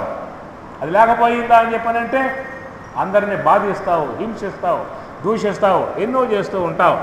ఆ బ్రహ్మ వద్దకు మానవుడు పోయాడు, రాక్షసుడు వెళ్ళాడు, దేవత వెళ్ళారు. ముగ్గురు పోయి బ్రహ్మదేవుల వారిని అయ్యా మాకు ఉపదేశం చేయమని చెప్పి కోరుకున్నారు. ఎవరు? మానవుడు, రాక్షసుడు, ఒక దేవత. ఈ ముగ్గురు కూడా బ్రహ్మలోకానికి పోయి అయ్యా బ్రహ్మదేవ నువ్వు పితామహుడివి, మా యొక్క మూల పురుషుడివి, బ్రహ్మాత్మ భూసర జ్యేష్ఠ పరమేష్ఠి పితామహ హిరణ్యగర్భ లోకేశ స్వయంభూ పిత్రానన దాత అబ్జయోని విరించి కమలాసన స్రష్ట ప్రజాపతి వేద విధాత, ఇన్ని పేర్లు బ్రహ్మదేవునికి ఉన్నాయన్నమాట. కాబట్టి నువ్వు పితామహుడివి, మాకు తండ్రివి కనుక మాకు ఉపదేశం చేయమని కోరితే ముగ్గురికి కలిపట ఉపదేశం చేశాడు. ఏమిటి ఉపదేశం? ద, ఇంకేం చెప్పలా, ద అన్నాడు. అయ్యా ఏం ఉపదేశం చెప్పాకరా? ద, ఇంకేమి లేదా? ద పోమన్నాడు. ఈ విధంగా బ్రహ్మదేవుల వారు ముగ్గురికి కలిపి ఒకటే మంత్రం కాదు, ఒకటే అక్షరం ద అన్నాడు, పొమ్మన్నాడు ఆ పని. ఈ విధంగా చెప్పగానే ఈ రాక్షసులు ఉన్నారు కదా, రాక్షసుడు ఆ లోకానికి వచ్చాడు. ఏమిరా నువ్వు బ్రహ్మలోకానికి పోయావు కదా, మన యొక్క పూర్వ పితామహుడు తండ్రి ఏమి చెప్పాడు ఉపదేశం చెప్పి అడిగితే వాడు చెప్పాడు అందరూ కూర్చోండిరా అన్నాడు. అందరూ కూర్చున్నారు. ఆ పని ఏమిటి ఉపదేశం అని చెప్పానంటే ఆయన చెప్పింది ఒకటే అన్నాడు. ఏమిటది? దా అన్నాడు. ఇంకేం చెప్పలేదా? దా. కాబట్టి బ్రహ్మదేవుల వారి యొక్క అక్షరమైనప్పటికీ కూడా అర్థవంతముగా ఉంటుంది. కాబట్టి దీంట్లో ఏదో అర్థం ఉండాలి అనే ఉద్దేశంతో ఏం చేశారు ఆ పని? ఆ రాక్షసులు ఉన్నదే ఈ ద అనే దాని నుంచి వాళ్ళు దయ అన్న అర్థం వాళ్ళు తీసుకున్నారు. మనం రాక్షసులం అయిపోయాం, మనకి దయ అనేది లేదు, అందరినీ బాధిస్తున్నాం, హింసిస్తున్నాం, వేధిస్తూ ఉన్నాం, రాక్షసులుగా పుడుతూ ఉన్నాం, పిశాచాలుగా పుడుతూ ఉన్నాం పాపాలు సంపాదించుకొని. కాబట్టి నువ్వు ఎట్లా పుడతారా, మీరు రాక్షసులుగా పుడతారు, పిశాచాలు అయిపోతూ ఉంటారు. కాబట్టి మీలో మిమ్మల్ని ఉద్ధారకం చేసేటువంటి విధానంలో దయ కలిగి ప్రవర్తించండి, మీరు ఉద్ధరింపబడతారు అనేటువంటి అంశముగా ఆ యొక్క రాక్షసులు ఉన్నదే ఆ ద అనేటువంటి విషయంలో వాళ్ళు ఏం గ్రహించారు? దయ కలిగి జీవించండ్రా, ఇతరుల్ని బాధించమాకండి అని చెప్పని. రాక్షసులు అంటే ఎక్కడో ఉన్నారని చెప్పని కాదు, మనలోనే ఉన్న విధానాలు ఉన్నాయి రాక్షసులుగా. సరే అది రాక్షస జాతిగా భావిద్దాం. తర్వాత రెండో వాడు మానవ లోకానికి వచ్చాడు. ఏమిరా బ్రహ్మలోకానికి పోయావు కదా, బ్రహ్మ ఏం చెప్పాడు నీకు ఉపదేశం చేశాడు చెప్పానంటే వాడు కూడా అన్నాడు అందరూ కూర్చోండి చెప్పని అన్నాడు. కూర్చోబెట్టాడు. ఏం చెప్పాడు బ్రహ్మదేవుల వారు? దా. ఇంకేం చెప్పలేదా? ఏం చెప్పిందా? సరే దీంట్లో అర్థం ఉంటుంది, అర్థం లేకుండా ఉండదు మహాత్ముని యొక్క వాక్యంలో అనే భావనతో ఈ మానవులు ఉన్నదే వీళ్ళు అర్థం గ్రహించారు. ఏమిటి అర్థం అని చెప్పనంటే ద అంటే దాన బుద్ధి కలిగి ఉండాలి. జీవితంలో మానవుడు ఉన్నతిని పొందాలంటే ఏముండాలి? దానం. కొంతైనా దానం చెయ్యాలి. దాసుకోవాలా, దానం చేయాలా? దాసుకోవాలి అనిపిస్తుందా? దానం చేద్దాం అనిపిస్తుందా? ఏమనిపిస్తుంది? మనసుకి ఏమనిపిస్తుంది? ఎవరైనా ఇంటికి వచ్చి అయ్యా ఆలయం కడుతూ ఉన్నామో కాస్త ఏమన్నా సందా ఏవయ్యా అని చెప్పనంటే ఏం చేస్తాడు? రాసుకో 10,000 అంటాడు. అప్ప ఉదార బుద్ధి వచ్చేస్తుంది ఆ పూటకి. రాసుకో 10,000 అంటాడు. మరి ఇస్తావా అంటే రేపు ఇస్తాను రమ్మని చెప్పని అంటాడు. వాళ్ళు పోయిన తర్వాత ఆలోచనలో పడతాడు. తొందరపడ్డానే 10,000 చెప్పిన వాళ్ళకి ఎట్లా అబ్బా మళ్ళీ ఆలోచనలో పడతాడు. రేపు రమ్మన్నాడుగా, వాళ్ళు రేపు వస్తారు. రేపు ఇవ్వడు, మళ్ళీ రమ్మంటాడు. ముందెత్తులో పుట్టేటువంటి ఉదార బుద్ధి తర్వాత ఏమవుతుంది, మళ్ళా మెల్లగా లోపిస్తుంది అన్నమాట. లోన ఉన్నటువంటి యొక్క దుర్గుణములు, లోన ఉన్నటువంటి యొక్క పుణ్యం లేకపోతే దాన బుద్ధి కూడా పుట్టే అవకాశము ఉండదు అని చెప్పి అన్నాడు. అదాన దోషేన భవేతు దరిద్ర దోషేన కరోతి పాపం అవశ్యాత్ నరకం ప్రయాతి పునః దరిద్ర పునరేవ పాపి. అదాన దోషేన భవేత్ దరిద్ర. ఎందువల్ల దరిద్రం వచ్చిందని చెప్పనంటే అదాన దోషేన, ఎవరికి పెట్టకపోవడం కారణంగా. ఏమి పరమాత్మ గీతలో బోధిస్తాడు 18వ అధ్యాయంలో, యజ్ఞదాన తపఃకర్మ నత్యాజ్యం కార్యమేవ తత్. యజ్ఞో దానం తపశ్చైవ పావనాని మనీషినాం. గీతలో 2 శ్లోకాలు ఉన్నాయి. ఆ 2 రాసుకోండి, అట్ట మీద ఇంట్లో పెట్టుకోండి, చదవండి. కొంతైనా జీవితంలో మార్పు వచ్చే అవకాశం తప్పనిసరిగా ఉంటుంది. 2 శ్లోకాలు గీతలో ఉన్నాయి. ఏమిటా శ్లోకాలు అని చెప్పనంటే, వదలండి అన్నది ఒక శ్లోకం, వదలమాకండి అన్నది ఒక శ్లోకం. ఏం చెప్పాను రామారావు గారు? వదలండి అన్నది ఒక శ్లోకం, వదలమాకండి అన్నది ఒక శ్లోకం. ఏమిటి వదలటము, ఏమిటి వదలకపోవటము అని చెప్పనంటే, యజ్ఞదాన తపఃకర్మ నత్యాజ్యం. త్యాజ్యం అంటే వదులు, నత్యాజ్యం వదలమాక. యజ్ఞదాన తపః, యజ్ఞము దానము తపస్సు 3 కూడా వదలమాక. యజ్ఞో దానం తపశ్చైవ పావనాని మనీషినాం. నీ వ్యక్తిత్వమును బాగు చేస్తుంది, నీ జీవితాన్ని బాగు చేస్తుంది, ఉన్నత మార్గంలో పయనింపజేస్తాయి. కాబట్టి ఈ 3 కూడా ప్రయత్నపూర్వకంగా ఉన్న శక్తి కొలది నువ్వు 3 కూడా గట్టిగా పట్టుకుని ఆచరించవాలి. వదలమని చెప్పినన్నావే, ఏం వదలాలి? త్రివిధం నరకస్యేదం ద్వారం నాశనం ఆత్మనః కామః క్రోధః తదా లోభః తస్మాత్ ఏతత్తు త్రయం త్యజేత్తు. వదులు. ఏం వదలాలి? త్రివిధం నరకస్యేదం ద్వారం, నరకానికి ద్వారంగా తీసుకుపోయేటువంటివి. ఏమి ఇంతమంది జీవులను పట్టుకుపోవాలంటే ఏమిటి, ఎంతమంది కావాలి భటులు, ఎంత పరివారం కావాలి అని చెప్పనంటే, యమలోకానికి దోవ చూపి తీసుకుపోయే నెమ్మబట్టులు ప్రతి ఒక్క వ్యక్తిలో ఉన్నారని చెప్పని అన్నాడు. వాళ్ళని కాపాడుకున్నామా అంటే యమలోకానికి దోవ వాళ్ళు చూపుతారు. త్రివిధం నరకస్యేదం ద్వారం నాశనం ఆత్మనః కామః క్రోధః తదా లోభః. లోభం, లోభి ఎవరికి పెట్టాడు, ఎవరిని తిన్నవాడు తాను కూడా తినడు. కూడబెట్టి ఆ ఇనపెట్టులో బంధించి, అమ్మవారిని బంధించి ఏమి కుక్క గోవు కాదు, కుందేలు పులి కాదు, దోమ గజము కాదు, దొడ్డదైన లోభిదాత కాడు లోకంబు లోపల విశ్వదాభిరామ వినురవేమ అన్నాడు వేమన యోగి. కుక్క గోవు కాదు, కుందేలు పులి కాదు, దోమ గజము కాదు, దొడ్డదైన లోబి దాతకాడు అన్నాడు. ఏమన్నాడు? లోబి దాతకాడు అన్నాడు వేమన. ఒక మహాత్ముడు చెప్పాడు, అదేం కాదయ్యా, ఈ లోబి ఉన్నదే ఇది మహాదాత అని చెప్పాను. ఎట్లా అని చెప్పానంటే, దాన బుద్ధి గలవాడు 10 రూపాయలు, 1000 రూపాయలు, 2000, 10,000 వేసుకుంటూ పోతాడు.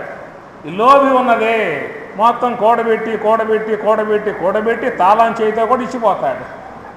ఇచ్చే బొక్కను పట్టుకుపోతాడు. ఏమన్నా మహాదాత అని చెప్పన్నాడు.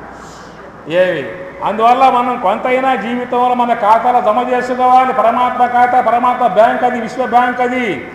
ఏమి నీకు బరోడా బ్యాంక్ ఉన్నది, సిండికేట్ బ్యాంక్ ఉన్నది, కర్ణాటక బ్యాంక్ ఉన్నది, స్టేట్ బ్యాంక్ ఉన్నది, ఆంధ్ర బ్యాంక్, ఎన్ని బ్యాంకుల్లో ఉన్నాయి, అన్ని బ్యాంకులు పెడుతూ ఉన్నావు. పరమాత్మ బ్యాంకులో జమ చేశారా? మనం చూసుకోవాలి. జీవితంలో మనం పరమాత్మ పెట్టే ఖాతాలు లేకుండా ఎవరు లేవు. ప్రతి ఒక్క వ్యక్తి ఖాతా ఎస్బీఐ అకౌంట్లో ఉన్నాయి, స్టేట్ బ్యాంకులో ఉన్నాయి, బరోడా బ్యాంకులో ఉన్నాయి. ఆంధ్ర బ్యాంకుల్లో ఉన్నాయి కదా, ఇంకా బాగా డబ్బు ఉన్నవాడికైతే స్విచ్ బ్యాంకు ఆడబెడతాడు. స్విచ్ బ్యాంకులే ఏది స్విట్జర్లాండ్ అనమాట. ఆడు కోట్లు కోట్లు కోట్లు పెట్టేస్తాడు. ఏం చేస్తున్నాడు? వాడు తింటా పెడతాడు. పుస్తకంలో మాత్రం ఉంటాయి అంతవరకు. వాడు తినేది ఏమి ఉండదు. ఆశ పిశాసి పట్టి వైరాగ్య వాసనలు చేరనివవు కాశి పెట్టుచునున్నది నేనేమి చేయుదును నారాయణ. ఆశా పిశాసి పట్టి అని చెప్పుకున్నాడు మహాత్ముడు. అందువల్ల ఉన్నది మనం కూడా ఉన్నది. ప్రతి ఒక్క వ్యక్తి కూడా పరమాత్మకు బ్యాంకు ఉన్నది, వరల బ్యాంకు. ఆ బ్యాంకుల్లో ఖాతా తెరవాలి, ఆ బ్యాంకులో జమ చేయాలి. ఏం జమ చేయాలి? పుణ్యం జమ చేయాలి. మనం ఆ బ్యాంకులో పుణ్యం అనే డబ్బుని జమ చేస్తూ ఉన్నామా, పాపం అనే డబ్బు జమ చేస్తూ ఉన్నామా? లోకములో ఉన్నటువంటి మానవులు ఎక్కువ శాతంగా ఏది జమ చేస్తూ ఉన్నారు చెప్పండి. ఇప్పుడు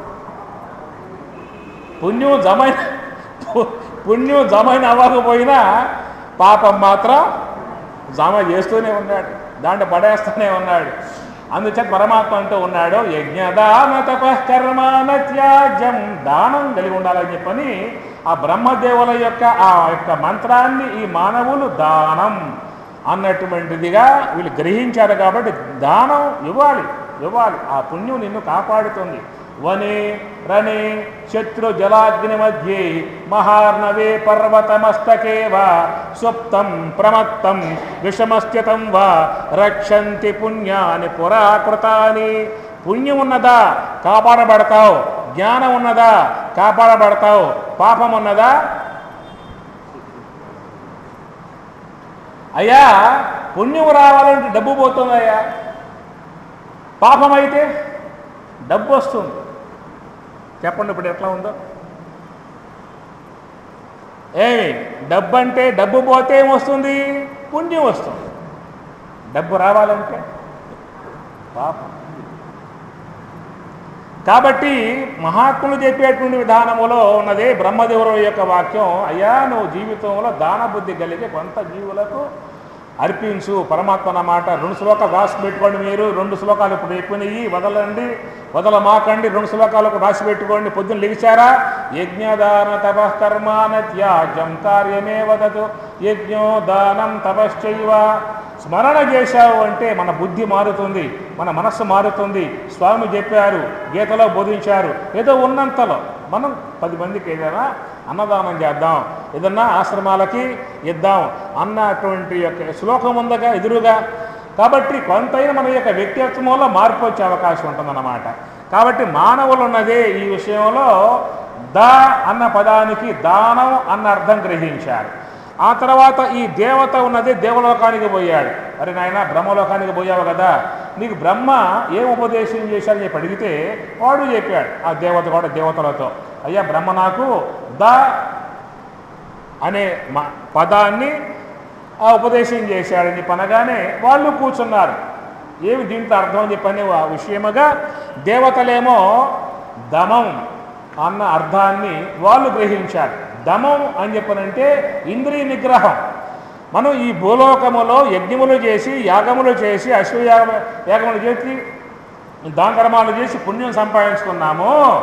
మన ఇంద్రియములలో ఇంద్రియ నిగ్రహం లేకపోవడం కారణముగా ఆ పుణ్యమంతా కూడా ఖర్చు అయిపోతున్నది. క్షీణే పుణ్యం మర్త్యలోకం విషయం. పుణ్యం పోయిందా అంటే మళ్ళీ భూలోకానికి పోవాలి. కాబట్టి అయ్యా మీరు దమం కలిగి ఉండండి రా అని చెప్పిన ఉద్దేశంతో బ్రహ్మ మాకు ఇట్లా దమాన్ని బోధించేట్లుగా వాళ్ళు గ్రహించారు. కాబట్టి ఇక్కడ దయా అన్నారు. ఈ దయ అనేటువంటి యొక్క భార్య ఎవరికి ఉంటుంది చెప్పండి. ఇప్పుడు ఎవరికి ఉంటుంది? యముడు.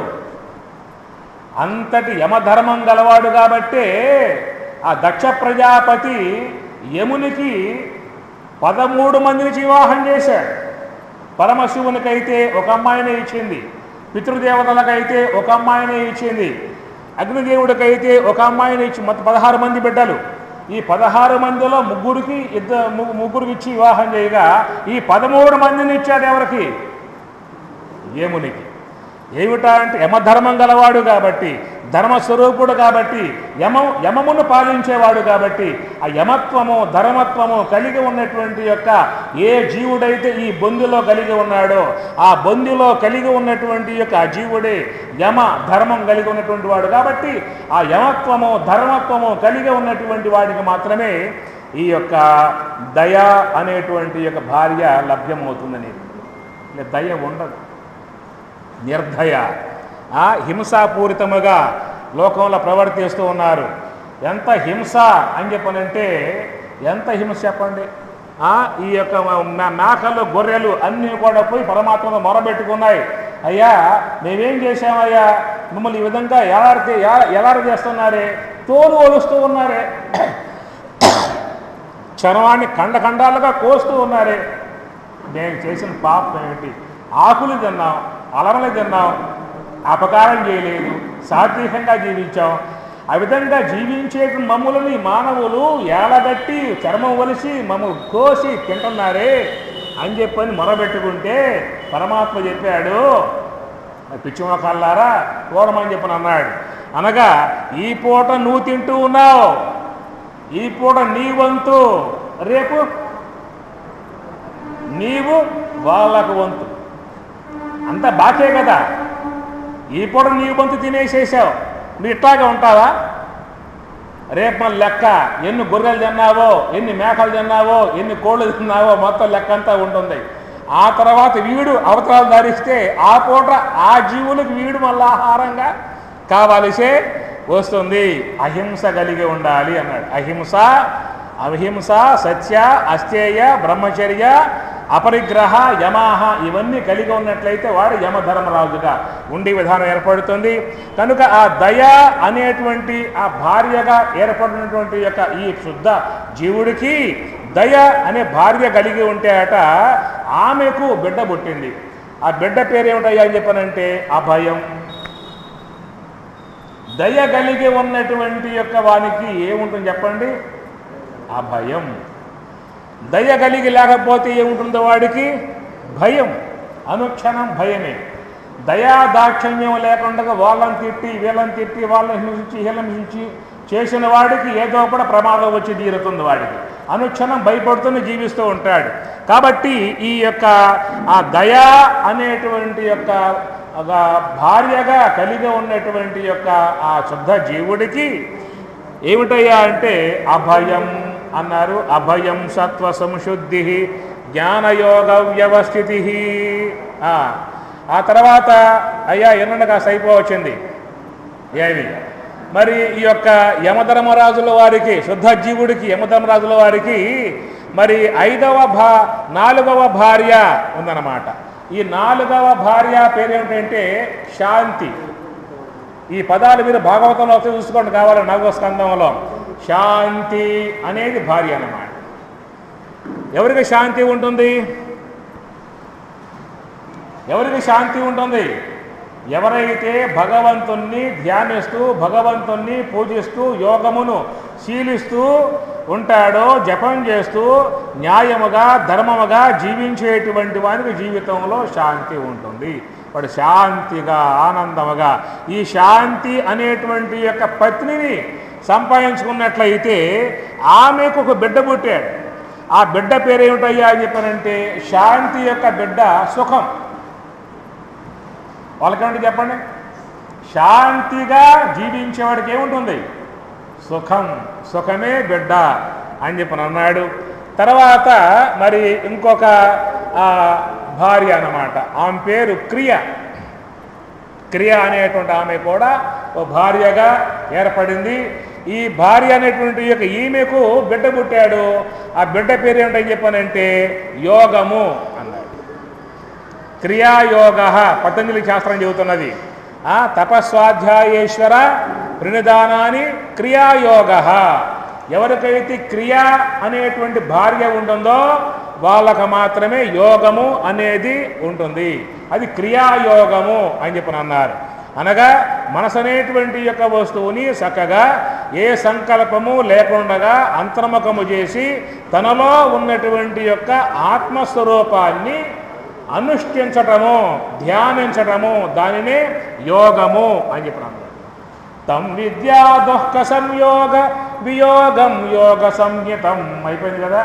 తం విద్యా దుఃఖ సంయోగ వియోగం గీతాశాస్త్రం బోధిస్తున్నది. కాబట్టి ఎవరికైతే క్రియ ఉంటుందో ఆ క్రియే యోగము అనే బిడ్డగా పుట్టే విధానం వాళ్ళకి ఏర్పడుతుంది. ఆ తర్వాత ఇంకో భార్య పేరు అమ్మగారి పేరు అయిపోవచ్చినాయి. బుద్ధి అనే భార్య అన్నమాట. ఆ బుద్ధి అనేటువంటి భార్యకు బిడ్డ కలిగింది. ఎవరా బిడ్డ అంటే అర్థము అన్నాడు. ఏమిటా అర్థము అని చెప్పనంటే అర్థం 4 రకాలుగా ఉన్నది. చతుర్విధ పురుషార్థములు అని చెప్పని అంటారు. చతుర్విధ పురుష అర్థములు, అర్థం అంటే కోరబడేటువంటివి. అవి ధర్మము, అర్థము, కామము, మోక్షము అనబడేటువంటివి. ఈ 4 కూడా కోరబడేటువంటి అర్థములు అన్నమాట. కాబట్టి 4 ఉంటాయి మానవులకి. ధర్మము ఉండాలి, అర్థము అంటే ఒక వస్తురూపంగా ద్రవ్యం ఉండాలి, ధర్మ అర్థ. మూడవది కామము అన్నారు. కామము కూడా ఉండాలా వద్దా? కామం ఉండాలా వద్దా? ఉండాలని చెప్పి అన్నామా వద్దని చెప్పి అన్నామా? కామం అంటే కోరిక అనగా ఈ కామం అనబడేది కోరిక ఉన్నది. ఈ కామం సాత్విక సంబంధమై ఉన్న కామం, రాజసిక సంబంధమై ఉన్న కామములు, తామసిక సంబంధమై ఉన్న కామములు. కాబట్టి కోరబడటం. ఆశ్రమానికి రావాలి, మహాత్ములు వచ్చారు, ఉపన్యాసం వినాలి, ధ్యానం చేయాలి, విచారణ చేయాలి, బ్రహ్మ విద్య వినాలి, ఆశ్రమానికి పోవాలి, క్షేత్రాలకు పోవాలి, దాన ధర్మాలు చేయాలి, యజ్ఞం చేయాలి, జపం చేయాలి, పూజ చేయాలి, ఆలయానికి పోవాలి, పెద్దలు దర్శించాలి, వేదాధ్యయనం చేయాలి. ఎన్ని కోరికలే ఇవి. సాత్విక సంబంధమై ఉన్న కోరికలు. ఇతరులను దోసుకోవాలి, ఇతరులను బాధించాలి, ఇతరులను హింసించాలి, ఇతరులు ఏడుస్తూ ఉంటే ఆనందపడాలి. అవి కూడా కోరికలే. రజోగుణ సంబంధ కోరికలు, తమస్సు యొక్క సంబంధ కోరికలు, అవి బంధించేవిగా ఉంటాయి. అందువల్ల ఏం చేశారని చెప్పారంటే ధర్మ అర్థ కామ మోక్షములలో ఏం చేశారు? ఈ ధర్మము అనబడేటువంటి దానికి అర్థం జోడించారు. ధర్మం అనబడే దానికి అర్థం జోడించారు. అర్థం అంటే ప్రయోజనం, అర్థం అంటే ధనం అని భావించుకోవచ్చు. కాబట్టి నువ్వు ఆర్జించేటువంటి యొక్క ద్రవ్యము ఎట్లా ఉండాలి? ధర్మయుక్తమై ఉండాలి. అర్థం ధర్మం 2 కలిగి ఉన్నాయి అక్కడ. కాబట్టి ధర్మయుక్తముగా ఆర్జించు, అది నిన్ను బంధించది. వచ్చిన ఆర్జనలో ధర్మం కోసం కొంత ధనాన్ని వినియోగించు, ధర్మముగా ఆర్జించు. వచ్చిన ద్రవ్యాన్ని ధర్మకార్యాల కోసంగా కొంత వెచ్చించు, అది నీకు పుణ్యాన్ని ఇస్తుంది, బంధించదు. కాబట్టి ఈ అర్థాన్ని ధర్మముతో జోడించారు. పక్కనే ఉన్నాయి కామము మోక్షము ఉన్నాయి కదా. ఈ కామమును మోక్షముతో జోడించారు. అనగా నీ కోరికలు మోక్ష విఘాతం కలిగి ఉండకూడదు, మోక్షానికి దోవ చూపేటువంటివిగా ఉండాలి. నేను చెప్పా కదా కోరికలు అని చెప్పానంటే బ్రహ్మ విద్య వినాలి, దాన ధర్మాలు చేయాలి అని కోరికలే. కాబట్టి సాత్విక సంబంధమై ఉన్నటువంటి కోరికలు మోక్షాన్ని విఘాతం కాదు. కాబట్టి ఈ కామం అనేది మోక్షముతో సంబంధం పడి ఉండాలని చెప్పని అన్నారు. ఇట్లా మహాత్ములు ధర్మము అర్థం 2 కూడా జత చేశారు. కామం మోక్షం 2 కూడా జత చేసి మహాత్ములు పెట్టారు. మన వాళ్ళు ఏం చేశారు? ఆ ముళ్ళు ఇప్పేశారు. ఆ పన్నే ఈ ధర్మాన్ని అవతల పక్క పారేశారు, మోక్షాన్ని ఆ పక్క పారేశారు. మాకు ధర్మము వద్దు, మాకు మోక్షము వద్దు. మరి నీకేం కావాలరా? మధ్యలో ఉన్నాయిగా అర్థం కామం. అర్థం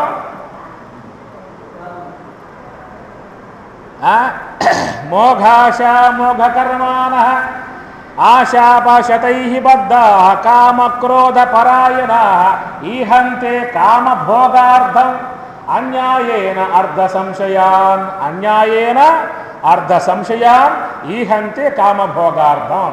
అర్థము కావాలి. కాబట్టి 2 బంధించేవిగా ఉంటాయి. కాబట్టి ఎవరైతే మోక్షము యొక్క అపేక్షలో పోయేటువంటివిగా ఉంటాయో అట్టి అర్థం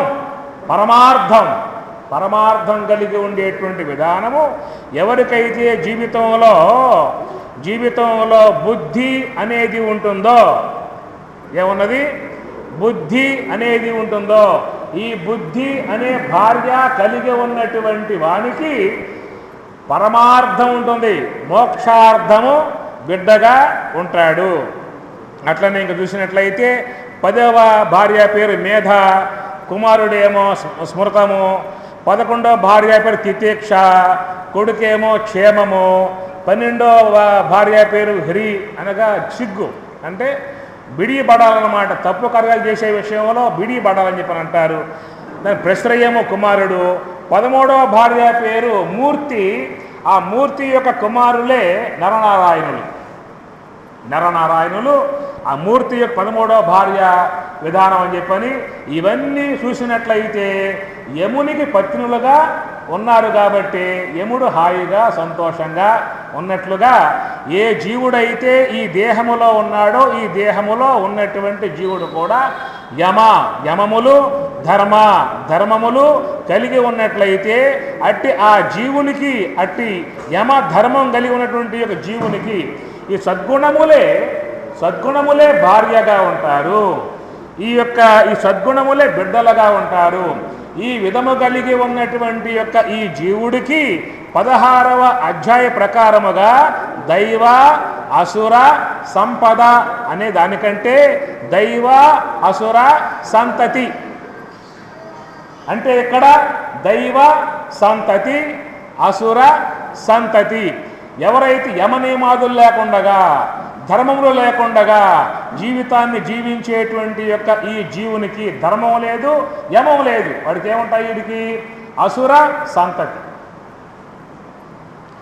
యమనియమాలు కలిగే ఉన్నావా వానికి దైవీ సంతతి, సంపదయే సంతతి అని చెప్పని చక్కటి అంశాన్ని మనకు భాగవతంలో ఒక ఇతిహాసముగా, ఒక విశ్వవ్యాపకమైనటువంటి ధర్మరాజు యొక్క ఆయన్ని చూపిస్తూ మనలో ఉన్న గుణాలని చక్కగా అందించారు.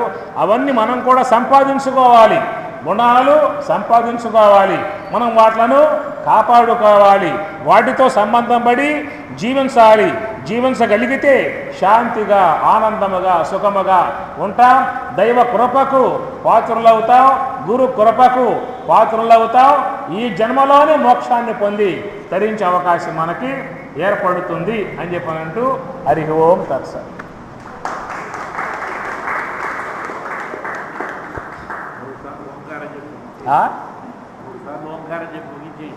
ఓం సహనావతు సహనౌ భునక్తు సహ వీర్యం కరవావహై తేజస్వినావధీతమస్తు మా విద్విషావహై. ఓం శాంతి శాంతి శాంతి. ఓం సర్వేషాం స్వస్తిర్భవతు. ఓం సర్వేషాం శాంతిర్భవతు. ఓం సర్వేషాం పూర్ణం భవతు. ఓం సర్వేషాం మంగళం భవతు. ఓం లోకా సమస్తా సుఖినో భవంతు. ఓం శాంతి శాంతి శాంతి. హరి ఓం తత్సతు. శ్రీ గురుభ్యో నమః. హరి ఓం.